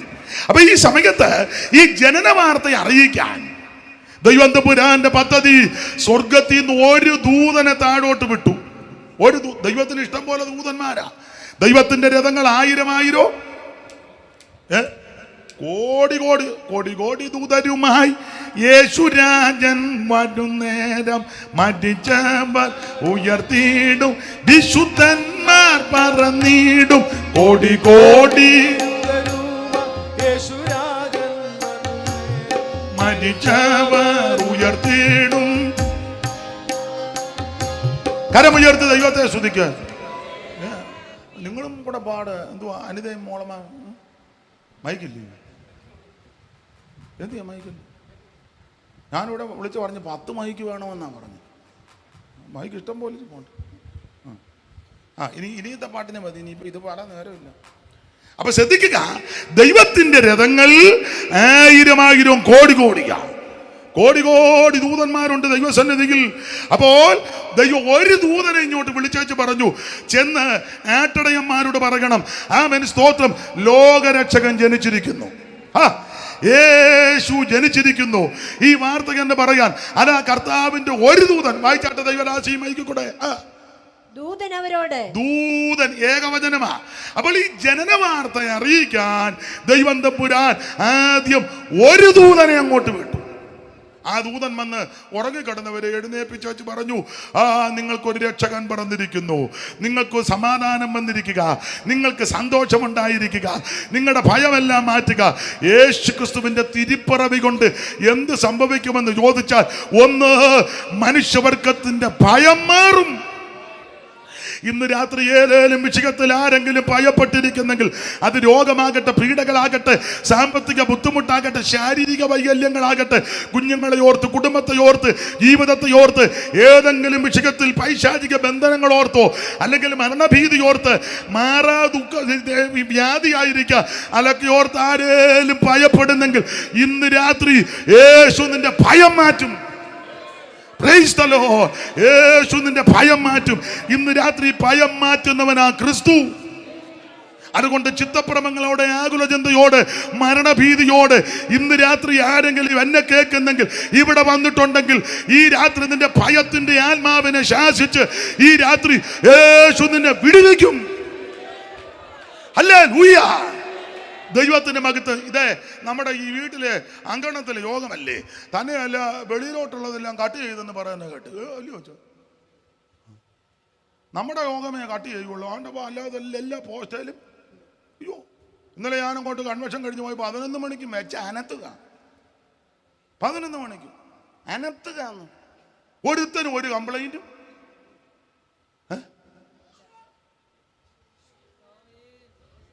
ഓരോരുത്തർക്കും ഒരു പ്രശ്നമില്ല. എടാ, ഇത് നിനക്ക് ഗുണം വരുന്ന കാര്യമാ പറഞ്ഞു തരുന്നേ, നിനക്ക് നന്മയുണ്ടാക്കുന്നത്. ഇത് അവരുടെ തലയെടുക്കാനുള്ള കാര്യമല്ല പറഞ്ഞു കൊടുക്കുന്നത്. അങ്ങനെ പറയുന്ന സ്ഥലങ്ങളുണ്ട്. വത്സ, പിന്നെ വത്സനല്ലടാ, കുമ്പിളാ വത്സ. എന്ന് പറഞ്ഞാൽ അവൻ്റെ തല വെട്ടിക്കൊണ്ട് പോവാ, ഞാൻ നിന്നിൽ സംപ്രീതനായെന്ന്. ഇത് മറ്റുള്ളവൻ്റെ തല കൊയ്യാനോ ജാതി സ്വാർത്ഥ വർദ്ധിക്കാനോ മറ്റുള്ളവർക്ക് ആരോഗ്യമുണ്ടാക്കാനുള്ള കാര്യമല്ല ഇവിടെ പറയുന്നത്. ഇത് മതം മാറ്റത്തിന്റെ കാര്യമല്ല ഇവിടെ പറയുന്നത്. സഭ മാറുന്ന കാര്യമല്ല പറയുന്നത്. പിന്നെന്താ ഇവിടെ പറയുന്നത്? മനുഷ്യവർഗത്തിന്റെ രക്ഷ. സകല മനുഷ്യനും രക്ഷയുണ്ടാകണം. ഒരു കുഞ്ഞുങ്ങൾ പോലും നശിച്ചു പോകരുത്. മറ്റൊരുത്തനും രക്ഷയില്ല. യേശു ക്രിസ്തു രക്ഷിതാവ്. അപ്പൊ യേശു ക്രിസ്തുവിന്റെ തിരുപ്പിറവിയിൽ സംഭവിച്ചത് മനുഷ്യവർഗത്തിന്റെ ഭയം മാറി. മാത്രമാണ് അവിടെ എഴുതിയിട്ടുണ്ട്, സർവ്വജനത്തിനും ഉണ്ടാകുവാനുള്ള മഹാസന്തോഷം. ഇത് മദ്യം കൊണ്ട് കിട്ടുന്നതല്ല, ലഹരി പദാർത്ഥത്താൽ കിട്ടുന്നതല്ല, മറ്റ് പാപവഴികളിൽ കൂടി പോയാൽ കിട്ടുന്നതല്ല. ഈ സന്തോഷം യേശുവിന്റെ വചനത്താലും യേശുവിനാലും. അതാ നമ്മൾ പ്രശ്നങ്ങളൊക്കെ കൊണ്ട് എന്ത് സന്തോഷത്തോടെ ഇരിക്കുന്നതായിട്ടിരിക്കുന്ന എല്ലാവരും നല്ല സന്തോഷത്തോടെ. കാരണം ഇത് അങ്ങനെ സന്തോഷത്തിന്റെ മാർഗമാണ്. ആട്ടെ, ഞാൻ വിവരിക്കുന്നില്ല. അപ്പൊ ഭയം മാറും, സന്തോഷം ലഭിക്കും. മാത്രമല്ല നമുക്കൊരു രക്ഷിതാവിനെയും കിട്ടി. സ്തോത്രം. അപ്പോൾ ഇങ്ങനെ ഈ വാർത്ത അറിയിക്കാൻ സ്വർഗത്തിലെ ദൈവം ആദ്യം ഒരു ദൂതനെ അങ്ങോട്ട് അയച്ചു. ഈ ദൂതൻ എന്ന് പറഞ്ഞാൽ നമ്മളെ പോലെ ഇങ്ങനെ ഓഞ്ഞും ചളങ്ങിയും ഒന്നും ഇരിക്കുന്നതല്ല. നമ്മുടെ ആ ഇരിപ്പ് കണ്ടാൽ ഇപ്പം നമുക്ക് അഡ്മിറ്റ് ആക്കാൻ തോന്നും. ആ നോട്ടവും പരിവക്കോടുള്ള ഇരിപ്പും പഴയ കസാര മടക്കി വെച്ച പോലെ വന്ന് യോഗത്തിനിരിക്കുക. ദൂതന്മാരങ്ങനൊന്നുമല്ല, ശക്തിയും ബലമേറിയ ദൈവദൂതന്മാരാ. ദൈവം തമ്പുരാൻ ഒരിക്കൽ ഒരു ദൂതനോട് പറഞ്ഞു, നീ അശ്ശൂർ പാളയത്തിലോട്ട് പോകാൻ. അവൻ അങ്ങോട്ട് ചെന്ന് ഒറ്റയാടി 1,85,000. ഒരിക്കൽ ഒരു ദൂതനോട് പറഞ്ഞു, ആ സിംഹത്തിന്റെ ഗുഹയിലോട്ട് ചെല്ലാൻ. അവിടെ കിടന്നവൻ രാവിലെ കയറി രാജാവിനോട് പറഞ്ഞു, രാജാവേ, എനിക്ക് സിംഹങ്ങൾ എനിക്ക് കേടുവരുത്താതിരിക്കാൻ എന്റെ ദൈവം തന്റെ ദൂതനെ വിട്ടു. നിനക്ക് വേണ്ടി ദൈവം ദൂതനെ ഇറക്കും. നിന്റെ കുടുംബത്തിനകത്ത് ദൈവം ദൂതനെ ഇറക്കും. നീ ആരാധിക്കുന്ന സഭയ്ക്ക് ചുറ്റും ദൈവം ദൂതനെ ഇറക്കും. നീ പോകുന്ന വാഹനത്തിൽ ദൈവത്തിന്റെ ദൂതനെ അയക്കും. ഞാൻ നിനക്ക് മുമ്പായിട്ട് എന്റെ ദൂതനെ അയക്കും. ഒരു അനർത്ഥം നിനക്ക് ഭവിക്കത്തില്ല. ഒരു ബാരകം നിന്റെ കൂടാരത്തിൽ അടുക്കത്തില്ല. നിന്റെ കാലിൽ കല്ല് തട്ടിപ്പോകാതിരിക്കേണ്ടതിന് അവർ നിന്നെ കൈകളിൽ വഹിക്കും. അനുഭവിക്കുന്നവർ, വിശ്വസിക്കുന്നവർ ഇന്ന് രാത്രി ദൈവത്തിന് മഹത്വം കൊടുക്കുക. ഇന്ന് രാത്രി ദൈവ ദൂതനെ ഇറക്കുന്ന ദൈവം. ഹല്ലേലൂയ. നീ ഇവിടെ ഇരുന്ന് ആരാധിക്കുമ്പോൾ നിന്റെ കുടുംബത്തിൽ ദൈവം ദൂതനെ ഇറക്കും. നീ ഇവിടെ ഇരുന്ന് ആരാധിക്കുമ്പോൾ നിന്റെ തലമുറയ്ക്ക് ചുറ്റും ദൈവം ദൂതനെ ഇറക്കും. നീ ഇവിടെ ഇരുന്ന് ആരാധിക്കുമ്പോൾ ദൈവം നിനക്ക് വേണ്ടി ദൂതനെ ഇറക്കും. ഹല്ലേലൂയ. ദൈവത്തിന് മഹത്വം, ദൈവത്തിന് മഹത്വം, ദൈവത്തിന് മഹത്വം, ദൈവത്തിന് മഹത്വം, ദൈവത്തിന് മഹത്വം, ദൈവത്തിന് മഹത്വം, ദൈവത്തിന് മഹത്വം, ദൈവത്തിന് മഹത്വം, ദൈവത്തിന് മഹത്വം, ദൈവത്തിന് മഹത്വം.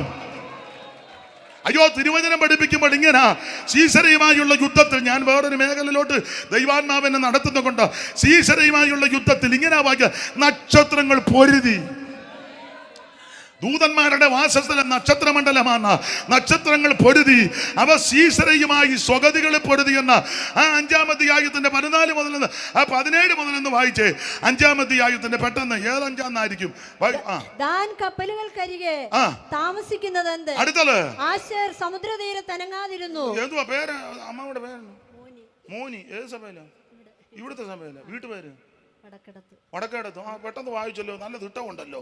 എന്നിട്ടാണോ ആദ്യം വായിക്കാതിരുന്നേ? നാളെ ഇങ്ങോട്ട് നോക്കാം. നാളെ മോനിയമ്മ മുന്നിൽ വന്നിരിക്കണം. വായിച്ചേ മോനിയമ്മ. ആശേർ സമുദ്രതീരത്ത് അനങ്ങാതിരുന്നു. ആണ്ടതേ നോക്ക്, എത്ര എണ്ണം അനങ്ങാതിരിക്കുന്നു ഇപ്പോഴും. അവനും വന്നിട്ടുണ്ട്. ഇനി അനങ്ങുമൊന്നും വേണ്ട, നേരം തീർന്നു. അടുത്ത വാക്ക്. തുറമുഖങ്ങൾക്ക് അല്ല, 14 മുതൽ വായിച്ചോ. വന്നവന്റെ എല്ലാം ലക്ഷണം ഒന്ന് അറിഞ്ഞിരിക്കുന്നത് നല്ലതാ. എഫ്രൈമിൽ നിന്ന് അമാലേക്കിൽ വേരുള്ളവരും എന്ന് പറഞ്ഞ അമാലേക്കിന്റെ എഫ്രൈമിന്റെ വേര് അമാലേക്കിൽ ഇറങ്ങി. വേരിറങ്ങിയാ പിന്നെ അനങ്ങാൻ നോക്കുകയല്ല കേട്ടോ. അമാലേക്ക് ജഡത്തെ കാണിക്കുന്നതാ. അതുകൊണ്ട് ഇവ യോഗത്തിന് വന്നാൽ കൈയടിക്കത്തില്ല, പാടുകയില്ല, പ്രാർത്ഥിക്കുകയില്ല, ഉറക്കം ഒരു കല്ലേലി. വേരിറങ്ങിയെന്ന് ജഡത്തിലേ ഡോക്ടർ പറഞ്ഞിട്ടുണ്ട്, ഉറക്ക കൈ അടിക്കരുത്, ശബ്ദം എടുത്തൊന്നും അതിരുമാന്തം. അന്നേരം അണ്ണാക്ക് വെക്കുമല്ലോ. അതിരുമാന്തമ്പളേ അന്നേരം അവിടെ ഡോക്ടർ പറഞ്ഞിട്ടുണ്ട് ഒന്ന് അമ്മായിയമ്മ മരുമകളോട് ഗുസ്തി ഉണ്ടാക്കിക്കേ. അന്നേരം പറയോ ഡോക്ടർ പറഞ്ഞിട്ടുണ്ട്. കൊള്ളാം തള്ള കച്ചമുറി എടുത്ത് അങ്ങോട്ട് കുത്തി വെച്ചാ ഞാനൊന്നും പറയുന്നില്ല. പിന്നെ ഈ ദൈവസന്നിധി വരുമ്പം മാത്രം എന്നാ മിണ്ടാതിരിക്കുന്നേ, ഊമം തെറ്റിയിരിക്കുന്നേ. ചില ആൾക്കാരുണ്ട് സീനിയർ ആരും മിണ്ടുകയല്ല. പിന്നെ സഭയിലൊക്കെ സീനിയർ ഉണ്ട്. ഓണച്ചാ സീനിയർ എല്ലാം കൂടി ഇങ്ങനെ ടാറ്റ അടിച്ച് സായിബാബായിരിക്കും. എന്തിനാന്നോ? ആട്ടെ, ഞാനൊന്നും പറയുന്നില്ല. നാളെ നിങ്ങൾ വരേണ്ടത് കൊണ്ട് ഞാനങ്ങ് അടങ്ങുക. ആക്കി നാളെ സ്തോത്രം. എബ്രഹീമിൽ നിന്ന് അമാലേക്കിൽ വേരുള്ള എബ്രഹീമിന്റെ വേര് അമാലേക്കിൽ ഇറങ്ങിയെന്ന് വിവരിക്കുന്നില്ല. വായിച്ചോ. ബെന്യാമീനെ നിന്റെ പിന്നാലെ നിന്റെ ജനസമൂഹത്തിൽ മാഗീരിൽ നിന്ന് അധിപന്മാരും നായക ദണ്ഡധാരികളും വന്നു അടുത്ത വാക്യം. ഇസഖാർ പ്രഭുക്കന്മാർ ദബോരയോടുകൂടെ ഇസഖാർ എന്ന പോലെ അവനും ഭാരാതോട് ചാടി പുറപ്പെട്ടു. അടുത്തത് രൂപേന്റെ നീർച്ചാലുകൾക്കരികെ കനമേറിയ രൂപൻ മൂത്തവനാ. പക്ഷെ അവൻ കണക്ക് കൂട്ടിയ യോഗത്തിന് വരുവുള്ളൂ. ഞാൻ ഈ യോഗത്തിന് പോയാൽ എനിക്ക് എന്നാ ഉണ്ട് ലാഭം? ഞാൻ വണ്ടി എടുത്താൽ ചിലപ്പോൾ മറ്റവരും വണ്ടിയെ കയറാൻ സാധ്യത ഉണ്ട്. അതുകൊണ്ട് ഞാൻ വണ്ടി എടുക്കുന്നില്ല. കണക്ക് കൂട്ടുക. സ്തോത്ര കാഴ്ച ഉണ്ടെങ്കിൽ അത് കഴിഞ്ഞിട്ട് അങ്ങോട്ട് ഇതാ കണക്ക് കൂട്ടുന്നത്. അഥവാ ഇനി ഇടയ്ക്കാണ് എടുക്കുന്നെങ്കിൽ 10ന്റെ നോട്ട് എങ്ങനെയും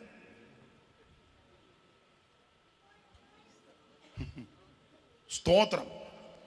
വീട്ടു പ്രാർത്ഥന വെച്ചാൽ ആൾക്കാർ വരുമോ ഇല്ലയോ? വന്നാൽ നമുക്ക് എന്തോ കൊടുക്കണം. ഒരു കാര്യം ചെയ്യാം, ബണ്ണും പഴവും എല്ലാത്തിനും 5-ാം പനിയാന്നോടാ. ബണ്ണും പഴവും വെല്ലോട് ഇതൊക്കെ പോയി നല്ല പെരുക്കുമല്ലോ.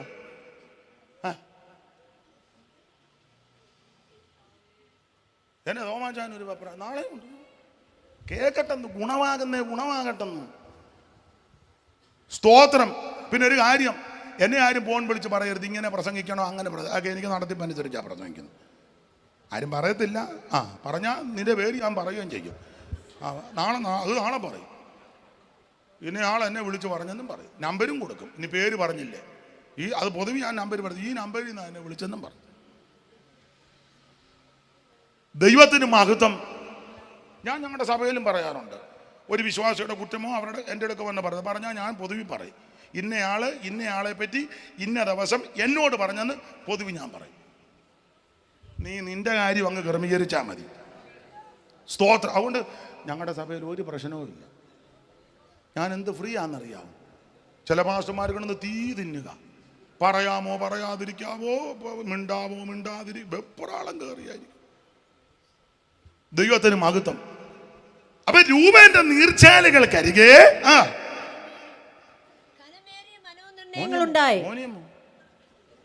ഉറങ്ങും. മോനിയമ്മയും കനമേറിയ മനോനിർണയത്തിലിരിക്കുകയാന്ന് തോന്നുന്നു. രൂപേന്റെ നീർച്ചാലുകൾക്കരികെ കനമേറിയ മനോനിർണയങ്ങളുണ്ടാണ്. പിന്നെ ഗിലെയാദ് യോർദാനരികെ പാർത്തു, ദാൻ കപ്പലുകൾക്കരികെ പാർത്തു. അടുത്ത വാക്യം. അനങ്ങാതിരുന്നു. എല്ലാം വിവരിക്കുന്നില്ല. അടുത്തത്. സെബുലൂൻ പ്രാണനെ ത്വജിച്ച ജനൻ നഫ്താലി പോർക്കളമേടുകളെ തന്നെ. അടുത്ത വാക്യം.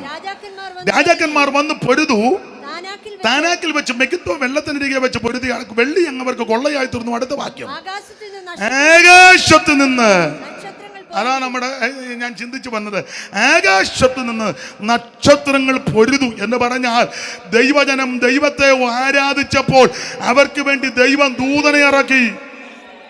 താബോർ മലയുടെ മുകളിൽ ദബോരയും നഫ്താലിയുടെ സെബുലൂന്റെ 10,000 പേരും ബാരാക്കും താബോർ മലയുടെ മുകളിൽ കയറി ദൈവത്തെ ആരാധിച്ചപ്പോൾ സ്വർഗത്തിലെ ദൈവം താഴ്വരയിൽ ദൂതനെ ഇറക്കി. നമ്മുടെ പോരിന് ആയുധം ജഡീകമൊന്നുമല്ല. ദൈവത്തിന് മഹത്വം. നീ ആരുടെയും പുറകെ വക്കാലത്ത് പിടിച്ച് നടക്കണ്ട. ഞാനും നീയും മുഴങ്കാലം അടക്കി ആരാധിക്കുമ്പോൾ നമുക്ക് വേണ്ടി ദൈവം ദൂതനെ ഇറക്കും. ഹല്ലേലൂയ. Praise the Lord. നമുക്ക് വേണ്ടി ദൈവം ദൂതനെ ഇറക്കും. ചരിത്രത്തിലോട്ട് പോകുന്നില്ല. ദൂതൻ 900 ഇരുമ്പരഥവുമായിട്ട് വന്ന സീസറയെയും ഇരുമ്പരഥത്തെയും കുതിരകളെയും ദൂതൻ അങ്ങോട്ടിറങ്ങി കുതിരയരമ്പിന് വെട്ടിയപ്പോൾ കുതിരയരമ്പ് വേദനിച്ച മുറിഞ്ഞ കുതിരയെടുത്ത് കുതിര ചാടിയപ്പോൾ അതാ അന്ന് വൽഗിതത്താൽ 22-ാം വാക്യം വായിച്ചേ മോനിയമ്മേ. അന്ന് വൽഗിതത്താൽ കുതിരയുടെ കുതിഞ്ഞരമ്പ് വെട്ടി ദൈവദൂതൻ ഇറങ്ങി. ഇന്ന് രാത്രി നമ്മൾ ആർക്കും ഒന്നും ദോഷവും ചെയ്യണ്ട, മറുപടി പറയാൻ പോകണ്ട, എതിർക്കാൻ പോകണ്ട, ഒടക്കൊണ്ടാക്കാനും പോകണ്ട, കൊമ്പ് കോർക്കാനും പോകണ്ട. ഞാനും നീയും ദൈവത്തെ ആരാധിക്കുമ്പോൾ നിനക്ക് വേണ്ടി ദൈവം ദൂതനെ ഇറക്കും. ഹല്ലേലൂയ. ഇടയ്ക്ക് കയറി ഇത്രയും പറഞ്ഞതുള്ള കർത്താവിൻ്റെ തിരുജനന സമയത്ത് ദൈവം ഒരു ദൂതനെ അങ്ങോട്ട് വിട്ടേച്ച് പറഞ്ഞു ആമ തിരുപ്പറവി അറിയിക്കാൻ. അതാ ദൂതൻ ഒന്നുകൂടെ വായിച്ചോ 2:8. ഒന്നുകൂടെ വായിച്ചോ ലൂക്കോസിന്റെ സുവിശേഷം 2-ാം അധ്യായത്തിന്റെ 8-ാമത്തെ തിരുവെടുത്ത് വായിച്ചേ. അന്ന് ആ പ്രദേശത്ത് ഇടയന്മാർ രാത്രിയിൽ ആട്ടിൻകൂട്ടത്തെ കാവൽ കാത്ത് വെളിയിൽ പാർത്തിരുന്നു. ഓടിച്ചു വായിച്ചോ. അപ്പോൾ കർത്താവിന്റെ ഒരു ദൂതൻ. അപ്പൊ ഒരു ദൂതനെ ആദ്യം വിട്ടത്. അടുത്തത് അവരുടെ അരികെ നിന്നു. കർത്താവിന്റെ തേജസ് അവരെ ചുറ്റി മിന്നി. പിന്നെ അവർ ഭയപരവശരായി ദൂതൻ അവരോട്. അപ്പൊ ഈ ഏകവചനമാ ദൂതൻ. അപ്പോൾ ഈ തിരുപ്പറവി അറിയിക്കാൻ ആദ്യം ദൈവം ഒരു ദൂതനെ അങ്ങോട്ട് വിട്ടു. ഈ ഒരു ദൂതൻ വന്ന് ഈ കാര്യമെല്ലാം പറഞ്ഞോണ്ടിരിക്കുമ്പം സ്വർഗത്തിൽ നിന്ന് ഒരു സംഘം ദൂതനെ വീണ്ടും വിട്ടു. 13-ാം വാക്യം 13. പെട്ടെന്ന് സ്വർഗീയ സൈന്യത്തിന്റെ ഒരു സംഘം ദൂതനോട് ചേർന്നെന്ന്. ഈ സംഗീത ശുശ്രൂഷയൊക്കെ അങ്ങനെ ചേർന്ന്. ഇപ്പോഴത്തെ മിക്കയിടത്തെയും സംഗീത ശുശ്രൂഷ നമുക്കങ്ങ് സങ്കടം. ഇപ്പൊ പിന്നെ വലിയ ഭയങ്കര റേറ്റ് ഒക്കെ 2 പാട്ടുമായിട്ട് അങ്ങ് ഇറങ്ങും. 50,000 രൂപയൊക്കെ ഉള്ള കാര്യമായി പറ. മരണ വീട്ടിൽ ഈ 2 പാട്ട്, കല്യാണ വീട്ടിലും ഈ 2 പാട്ട്, പിന്നെ പ്രതിഷ്ഠയുടെ സമയത്തും ഈ 2 പാട്ട്, സഭായുധത്തിനും വിളിച്ച ഈ 2 പാട്ട്, ജനറൽ കൺവെൻഷനും ഈ 2 മേഖലയ്ക്കും. ഒന്നും മനസ്സിലാവുന്നില്ല. ഭയങ്കര. നിങ്ങൾക്ക് ആർക്കും പിടി കിട്ടുന്നു? നിങ്ങളൊക്കെ കൊടുത്തു വെച്ചിരിക്കുന്നവരല്ലേ. പിന്നെ ഇപ്പൊ പമ്മുന്നത് 2 പാട്ട് ഭയങ്കര. ഇവിടെ നല്ല ദൈവകൃപയിൽ നിന്ന് വർഷങ്ങളായിട്ട് ഗാന ശുശ്രൂഷ ചെയ്യുന്ന എത്രയോ പേരുണ്ട്. അവരും ഇപ്പോൾ ആർക്കും വലിയ താല്പര്യവും ഇല്ലെന്ന്. ഇപ്പോഴത്തെ പുതിയ ഭാഷ ഉണ്ടല്ലോ, ന്യൂജൻ. ആട്ടെ, ഞാൻ ഒന്നും പറയുന്നില്ല, പോട്ടെ. ഇവിടെ ഒരാൾ കേട്ട് 2 പാട്ട് പാടാൻ വന്നതിന് 1,00,000 രൂപയാണ് കൊടുത്തത്. ഇവിടെ തൊണ്ട കീറി എത്രയോ കർത്താവിൻ്റെ ദാസന്മാരും ദാസിമാരും പാടുന്നു. എന്നിട്ടും കമ്മിറ്റിക്കാരിന്ന് ഞെരടുക. ഉള്ളതായി പറയാം അല്ലേ. പണ്ടൊരാൾ പറഞ്ഞല്ലോ, വാടകച്ചാരി നിന്നും പെണ്ണുമായിട്ട്. ആട്ടെ, ഇതൊക്കെ എല്ലാം ബിസിനസ്സായി, അത് ഞാൻ വിവരിക്കുന്നില്ല, പോട്ടെ. അപ്പൊ സ്വർഗത്തിൽ ഒരു സംഘം ദൂതന്മാർ. വായിച്ചേ. ഒരു സംഘം. അപ്പോൾ ആദ്യം ഒരു ദൂതനെ അങ്ങോട്ട് വിട്ട് ഈ ജനന വാർത്ത അറിയിച്ചുകൊണ്ടിരിക്കുക. അങ്ങനെ അറിയിച്ചുകൊണ്ടിരിക്കുമ്പോൾ സ്വർഗത്തിൽ നിന്ന് ഒരു സംഘം ദൂതന്മാർ ഇങ്ങോട്ട് വന്നു. വന്ന് അത്യുന്നതങ്ങളിൽ ദൈവത്തിന് മഹത്വം. ഭൂമിയിൽ ദൈവപ്രസാദമുള്ള മനുഷ്യർ. ഞാൻ ചോദിക്കട്ടെ, ലക്ഷക്കണക്കിന് ദൂതന്മാരാ, ഒരു സംഘമെന്നേ ഉള്ളൂ. ആ ഏരിയയുടെ മണ്ഡലം മുഴുവൻ ദൂതന്മാരെ കൊണ്ട് നിറഞ്ഞു. അവര് ദൈവത്തെ മഹത്വപ്പെടുത്തി സ്തുതിച്ച്. എന്താ? യേശുവിന്റെ തിരുജനനം. ഇന്ന് രാത്രി ഇതുപോലെ ഒരു ജനനം എവിടെയെങ്കിലും നടന്നിട്ടുണ്ടോ? ഇതുപോലെ ഒരു ജനനം കേട്ടിട്ടുണ്ടോ? എന്താ? ആദ്യം ഒരു ദൂതനെ വിട്ടു. കുറച്ച് കഴിഞ്ഞപ്പോൾ ഒരു സംഘം ദൂതന്മാര് വന്നു. അതാ യേശുവിന്റെ തിരുജനനത്തിന് വിശേഷതയുണ്ട്. അട്ടടയാർ കൂട്ടമായി വന്ന നേരം കീറ്റുശീലയിൽ കിടന്ന യേശുദേവ. അട്ടടയാർ കൂട്ടമായി കീറ്റുശീലയിൽ കിടന്ന യേശുദേവ. പട്ടിനുള്ള മൂലവസ്തു സൃഷ്ടി ചെയ്ത ദൈവമേ ഈ ക്ലിഷ്ടമാങ്കിടപ്പും കണ്ടു ഞാൻ നമിക്കുന്നേ സിയോൻ മണവാളനേ ശ്രീ നരപതിയേ സിയോൻ മണവാളനേ നാശപാത്രമായ ലോകം ആകെയുത്തരിപ്പതിന് കന്യകയിൽ ജാതനായി വന്ന ശ്രീ നരപതിയേ സിയോൻ മണവാളനേ ശ്രീ നരപതിയേ സിയോൻ മണവാളനേ കരമുയർത്തി കർത്താവിന് മഹത്വം കൊടുക്കുക. അപ്പോൾ യേശു ക്രിസ്തുവിന്റെ ആദ്യത്തെ പ്രത്യക്ഷത, ഈ ആദ്യത്തെ പ്രത്യക്ഷത എല്ലാവരും ജനിച്ചതുപോലല്ല, അവിടുത്തെ ജനനത്തിന് വിശേഷതയുണ്ട്. എന്താ അവിടുത്തെ ജനനത്തിന്റെ വിശേഷത? 2 വാക്യം വായിക്കണം, 2 വാക്യം. നേരമില്ലാത്തത് കൊണ്ട് 1 വാക്യം വായിച്ചാൽ മതി.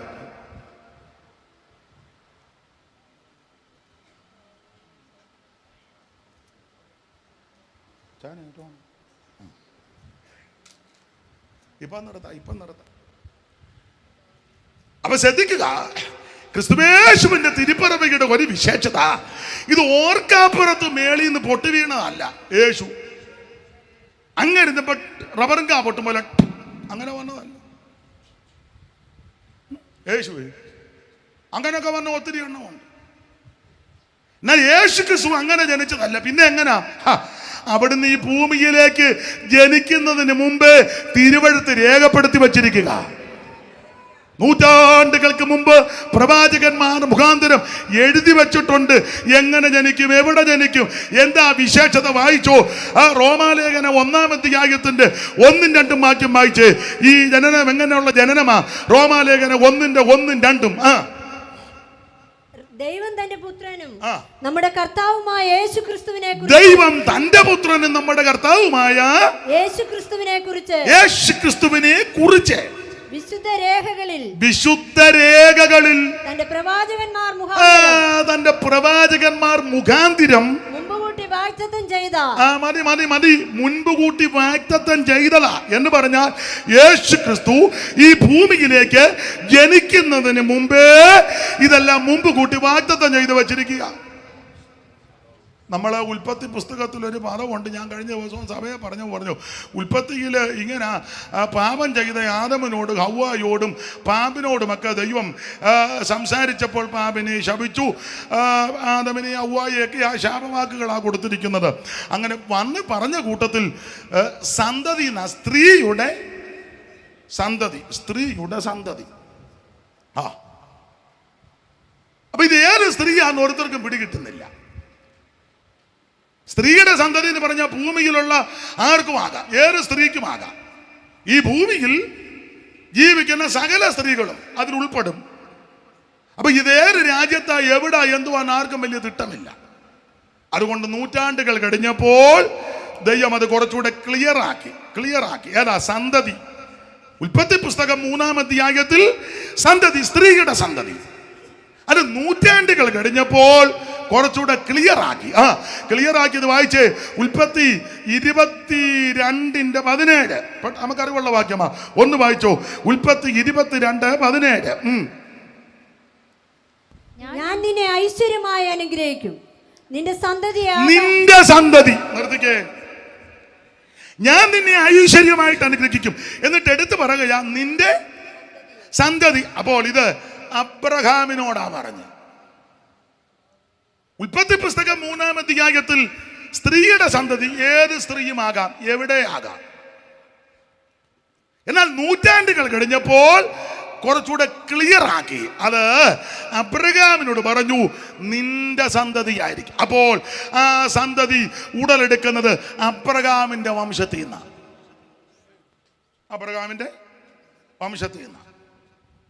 കുറച്ച് നാൾ കഴിഞ്ഞപ്പോൾ പിന്നെയും ദൈവം ക്ലിയർ ആക്കിക്കൊണ്ട് വരിക. ഉൽപ്പത്തി 49:10. അറിവുള്ള വാക്യമാ, വായിച്ചു. അവകാശമുള്ളവൻ വരുവോളം. അപ്പം അവകാശമുള്ളവൻ വരും. ഇത് ആരോടാ മോനിയമ്മേ പറഞ്ഞേ? മോനിയമ്മേന്നല്ലേ? നല്ല പേര്. ആരോടാ? എന്റെ മോനിയമ്മ 8-ാം വാക്യം വായി. യഹൂദയോടാ പറഞ്ഞേ. ദൈവത്തിന് മഹത്വം. നാളെ ഫ്രണ്ടി വന്നിരിക്കണേ. ഇല്ല, ഞാൻ കൂടെ കൂടി ഇങ്ങോട്ട് ഓടി വേണ്ടി വരും. ഒന്നാമത് എൻ്റെ കാലിനും വേദന. അപ്പൊ നിങ്ങൾ താൻ എന്തിനാ ഇങ്ങോട്ട് ഓടി വരുന്നെന്നായിരിക്കും. അങ്ങനെ അപ്പൊ ശ്രദ്ധിക്കുക. എന്നോട് അങ്ങനെ ഇരിക്കും, തിരിഞ്ഞിരി, ഒന്ന് അങ്ങനെ ഇരിക്കുന്നു, നീ ഇങ്ങനെ ഇരിക്കും. എന്തെല്ലാം ബത്തപ്പാടാ എനിക്ക്. ചൊവ്വനെ വരി ഇരുത്തിയേച്ചാ ഈ സുവിശേഷം ഒന്ന് കേൾക്കാം. ഞാൻ കഷ്ടപ്പെടുന്ന ഇരുത്തണം.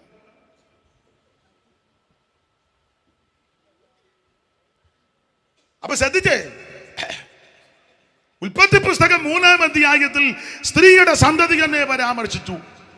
ഏത് സ്ത്രീയുമാകാം, ഏത് രാജ്യത്തെയാകാം, എവിടെയാകാം. അത് നൂറ്റാണ്ട് കഴിഞ്ഞപ്പോൾ, 10,000 കൊല്ലം കഴിഞ്ഞപ്പോൾ ദൈവം അത് ക്ലിയർ ആക്കി. അബ്രഹാമിന്റെ സന്തതി എന്നായിരിക്കും. അപ്പൊ പിന്നെ വേറെ മേഖലയിലോട്ട് പോകണ്ടല്ലോ. അത് കുറച്ചുകൂടി കഴിഞ്ഞപ്പോൾ അബ്രഹാം, ഇസഹാക്ക്, യാക്കോബ് മരിക്കാൻ നേരത്ത് കാര്യമെല്ലാം പറഞ്ഞത് കൂട്ടത് പിറകിയാ യാക്കോബ് അനുഗ്രഹിച്ച കൂട്ടത്തിൽ 49-ന്റെ 10-ാം വാക്യം ഒന്നുകൂടെ വായിച്ചേ. അവകാശമുള്ളവൻ വരുവോളം. അപ്പൊ അവകാശമുള്ള ഒരുവൻ വരുന്നുണ്ട്. എവിടുന്ന്? 8-ാം വാക്യം, യഹൂദയിൽ നിന്ന് വരും. അപ്പൊ ക്ലിയർ ആയി, യഹൂദയിൽ നിന്നായിരിക്കും വരുന്നത്. ദൈവത്തിന് മഹത്വം. ഇനി യഹൂദയിൽ നിന്ന് സന്തതി വരും. അത് കുറച്ചുകൂടെ ക്ലിയർ ആക്കി ശമൂവേലിന്റെ 2-ാം പുസ്തകം 7-ാം അധ്യായത്തിന്റെ 12-ാം വാക്യം. ശമൂവേലിന്റെ 2-ാം പുസ്തകം 7:12. നിന്റെ ഉദരത്തിൽ നിന്ന് പുറപ്പെടുവാനിരിക്കുന്ന സന്തതിയെ. മതി തെളിഞ്ഞല്ലോ. നിന്റെ ഉദരത്തിൽ നിന്ന് പുറപ്പെടാനിരിക്കുന്ന സന്തതി. അപ്പോൾ ദാവീദിന്റെ കുടുംബത്തിൽ നിന്നാ വരുന്നത്. ആരോട് പറയാം?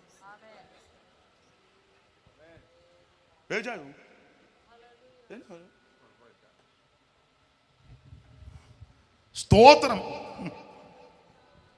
ദാവീദിന്റെ കുടുംബത്തിൽ നിന്നാ വരുന്നത്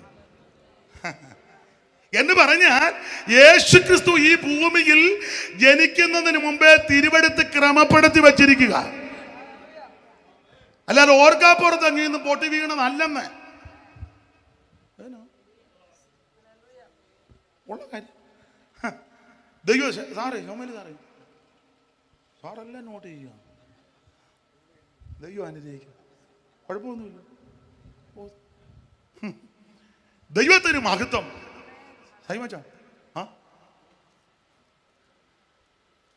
അപ്പോൾ ഈ ദൈവം ഇത് റോമാലേഖനത്തിൽ വായിച്ചത് ഒന്നുകൂടെ വായിച്ചേ മോനിയമ്മേ. റോമാലേഖനം 1:1-2.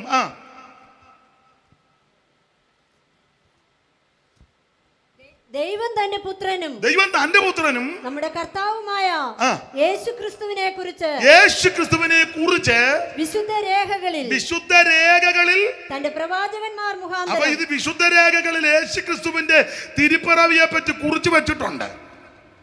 ഉൽപ്പത്തി പുസ്തകം 3-ാം അധ്യായത്തിൽ സ്ത്രീയുടെ സന്തതിയായിട്ട് വരും. അത് ഏത് സ്ത്രീയിൽ നിന്ന്? 22 വന്നപ്പോൾ അബ്രഹാമിന്റെ കുടുംബത്തിൽപ്പെട്ട ഒരു സ്ത്രീ. അത് പിന്നെയും നൂറ്റാണ്ട് കഴിഞ്ഞപ്പോൾ യാക്കോബിന്റെ മകനാകുന്ന യഹൂദ കുടുംബത്തിൽ നിന്ന് വരും. അത് പിന്നെയും ചില വർഷങ്ങൾ കഴിഞ്ഞപ്പോൾ പറയുക ദാവീദിന്റെ കുടുംബത്തിൽ നിന്ന്. ഇനി യെശയ്യാ പ്രവചനം 11:1 വായിച്ചോ. യെശയ്യാവ് 11:1 അറിവുള്ള വാക്യമാ, വായിച്ചോ. മോനിയമേ, ഞാൻ എന്റെ ഭാര്യയെ കൊണ്ടുവന്ന് വായിക്കാൻ പുള്ളിക്കാരി അങ്ങ് ഒതുങ്ങുക. ആദ്യം പുള്ളിക്കാരിക്ക് ആ മൈക്ക് കൊടുത്ത, ഞാൻ മോനിയമ്മ ഒന്ന് വായിക്കട്ടെ എന്ന് ഓർത്ത് തന്നു. വായിച്ചു, ഒന്നുകൂടെ വായിച്ചേ. എന്നാൽ ഇശായിയുടെ കുറ്റി എന്തുവാ എത്തി നോക്കുന്ന അമ്മേ? യെശയ്യാവ് 11 അമ്മേ. അപ്പോൾ ഇശായിയുടെ കുറ്റിയിൽ നിന്ന്, ഇശായിയുടെ കുടുംബത്തിൽ നിന്ന്, ദാവീദിന്റെ കുടുംബത്തിൽ നിന്ന്. ദൈവത്തിന് മഹത്വം. ഇനി മത്തായി 1:1 വായിച്ചു.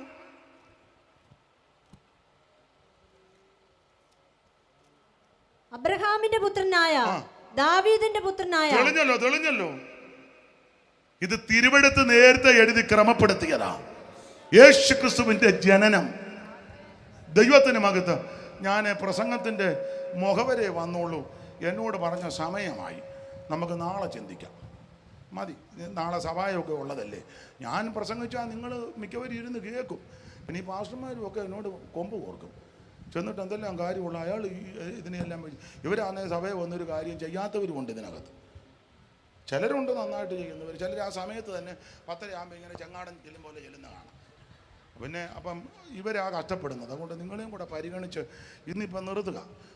ബാക്കി നാളെ വരുമല്ലേ? വരുമോ? ആ നോക്ക്. പണ്ടൊരാൾ പറഞ്ഞു ഒത്ത ഓടിടാ ഇല്ലേ ഓലയിടാന്ന് പറഞ്ഞ പോലെ നമുക്ക് നാളെ ഒന്നിച്ചു കൂടാം. യേശു ക്രിസ്തുവിൻ്റെ തിരുപ്പിറവി എല്ലാവരുടെയും തിരുപ്പിറവി പോലെയല്ല. അവിടുന്ന് ജനിക്കുന്നതിന് നൂറ്റാണ്ടുകൾക്ക് മുമ്പേ ക്രമപ്പെടുത്തി വെച്ചിരിക്കുക. ഒന്ന്, സ്ത്രീയുടെ സന്തതി കുറച്ചുകൂടെ ക്ലിയറാക്കി. അബ്രഹാമിൻ്റെ കുടുംബത്തിൽപ്പെട്ട സ്ത്രീയുടെ സന്തതി കുറച്ചുകൂടെ ക്ലിയറാക്കി. അത് യാക്കോബിൻ്റെ കുടുംബത്തിൽ നിന്ന് കുറച്ചുകൂടെ ക്ലിയറാക്കി. യഹൂദ ഗോത്രത്തിൽ നിന്ന് കുറച്ചുകൂടെ ക്ലിയറാക്കി. ദാവീദിൻ്റെ കുടുംബത്തിൽ നിന്ന്. ദൈവത്തിന് മഹത്വം. ആ നസറയൻ ഇന്ന് രാത്രി നമ്മുടെ നടുവിലുണ്ട്. കരമുയർത്തി ദൈവത്തെ ഒന്ന് മഹത്വപ്പെടുത്തിയേ. ആ പഴയ പാട്ട് എല്ലാവർക്കും കൂടെ അറിയാവുന്ന പാട്ടാ.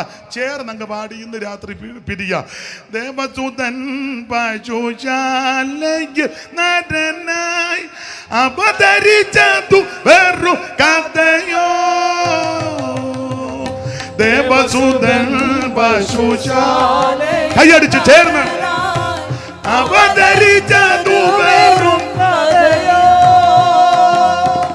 ഭുവനമൊന്നാകെ ചമച്ചവനൊരു ചെറുഭവനവും ലഭിച്ചതില്ലെന്നോ. ഭുവനമൊന്നാകെ കൈയടിച്ച് ചേർന്ന് ചെറുഭവനവും ലഭിച്ചതിൽ എന്നോ. ദൈവ കരുണയിന്ദനമാന്യം നവാന്യമോ. ദൈവ കരുണയിന്ദനമാന്യം പരമസമ്പന്നനി തരണിയിലേതും ദരിദ്രനായി തീർന്നു സമനസാ. പരമസമ്പന്നനി തരണി കൈയടിച്ച് ചേർന്ന് ദരിദ്രനീർന്നു സമനസാ. നിരുപമ പ്രഭയാനിരും പഴം തുണി ധരിച്ചതു ചെറിയ സംഗതിയോ. നിരുപമ പ്രഭയാനി അവൻ പഴം തുണി ധരിച്ചതും ചെറിയ സംഗതിയോ. ദൈവ കരുണയും ധനമാത്യം നവാന്യമോ. ദൈവ കരുണയും ധനമാത്യം അനുദിന മനവധി അനുഗ്രഹഭാരം അനുഭവിച്ചൊരു ജനമവന്. അനുദിന മനവധി അനുഗ്രഹഭാരം അനുഭവിച്ചൊരു ജനമവന്. കനിവൊരു നൽകിയ കഴിവരം ചുമപ്പതു കാണി. കനിവൊരു കണികയും ചേർന്ന് പാടാം. നൽകിയ കഴിവരം ചുമപ്പതു കാണി. ദൈവ കരുണയിൽ ധനമാഭാഗ്യം നവാൽവർണ്യമോ. ദൈവ കരുണയിൽ ധനമാഹാത്മ്യം. ദേവസുതൻ പശുശാലയിൽ നരനായി അവതരിച്ചതു വെറും കഥയോ. ദേവസുതൻ പശുശാലയിൽ നരനായി അവതരിച്ചതു വെറും കഥയോ. ഭുവനമൊന്നാകെ ചമച്ചവനൊരു ചെറുഭവനവും ലഭിച്ചതില്ലെന്നോ. ഭുവനമൊന്നാകെ ലഭിച്ചതില്ലെന്നോ. ദൈവ കരുണയിൽ ധനമാഹാത്മ്യം നവാൽവർണ്യമോ. ദൈവ കരുണയിൽ ധനമാഹാത്മ്യം. കരമുയർത്തി ഹല്ലേലൂയ പാടാം. ഒരിക്കൽ കൂടി ഹല്ലേലൂയ പാടാം. ഇതുവരെയും കേട്ടിരുന്ന എല്ലാവർക്കും നന്ദി. ദൈവം അനുവദിച്ചാൽ നാളെ നമുക്ക് ഒന്നിച്ചു കൂടാം. നാളെ ഒരപേക്ഷയാണ്, ഇച്ചിരി നേരത്തെ തുടങ്ങി. എനിക്ക് 7 മണിക്ക് സമയം തരണം. അതും അപേക്ഷയാണ്. 2 മണിക്കൂർ പറയും, കുറയത്തില്ല, കൂടുകയുള്ളൂ. പിന്നെ ബാക്കി കാര്യമൊക്കെ നേരത്തെ നടത്തിക്കണം. പിന്നെ നാളെ എനിക്ക് നന്ദിയൊന്നും പറയണ്ട. ചിലക്ക് അങ്ങ് ചടങ്ങാ, കർത്താവിൻ്റെ ദാസന് സമയം, പിന്നെ വേറെ എന്നാ പണിയാ ഇതല്ലാതെ. കർത്താവിൻ്റെ ദാസന് സമയമൊന്നും ഈ പണിക്കല്ലേ ഇറങ്ങിയേ. അവിടെ എനിക്ക് നന്ദിയൊന്നും വേണ്ട. അത് 2 കാര്യമാണ്. നമ്മളെല്ലാം ദൈവത്തിനാണ് നന്ദി പറയുന്നത്. തന്നെയല്ല ഘോഷിച്ചാൻ എനിക്ക് നേരത്തെ കാശും തന്നതാണ്. അപ്പം ഞാൻ ദൈവത്തിന് നന്ദി പറയും, ഘോഷിച്ചാനും നന്ദി പറയും. അതുകൊണ്ട് എനിക്ക് നാളെ നന്ദിയൊന്നും ഉള്ള കാര്യം പറയുന്നതിന് തന്നെ. കാരണം ഇതെല്ലാം മെനക്കേടാണ്. ഇപ്പോൾ നന്ദി വാചകം അറിയിക്കാൻ വന്നതിന് എന്തുമൊക്കെയാണ്. ഇവർക്ക് ഞാൻ കാശ് കൊടുക്കും, അതുകൊണ്ട് അവർക്കും നന്ദി വേണ്ട. വീഡിയോ പറയുന്നവർക്കും നന്ദി വേണ്ട, അവർക്കും കാശ് കൊടുക്കുന്നതാണ്. കുറേ അലമ്പ് കേസ് നമ്മുടെ ഇടയിലുണ്ട്. അപ്പോൾ ഞങ്ങൾക്ക് ആർക്കും നന്ദി വേണ്ട. പിന്നെ നിങ്ങൾക്ക് അങ്ങോട്ടും ഇങ്ങോട്ടും നന്ദി പറയണേ.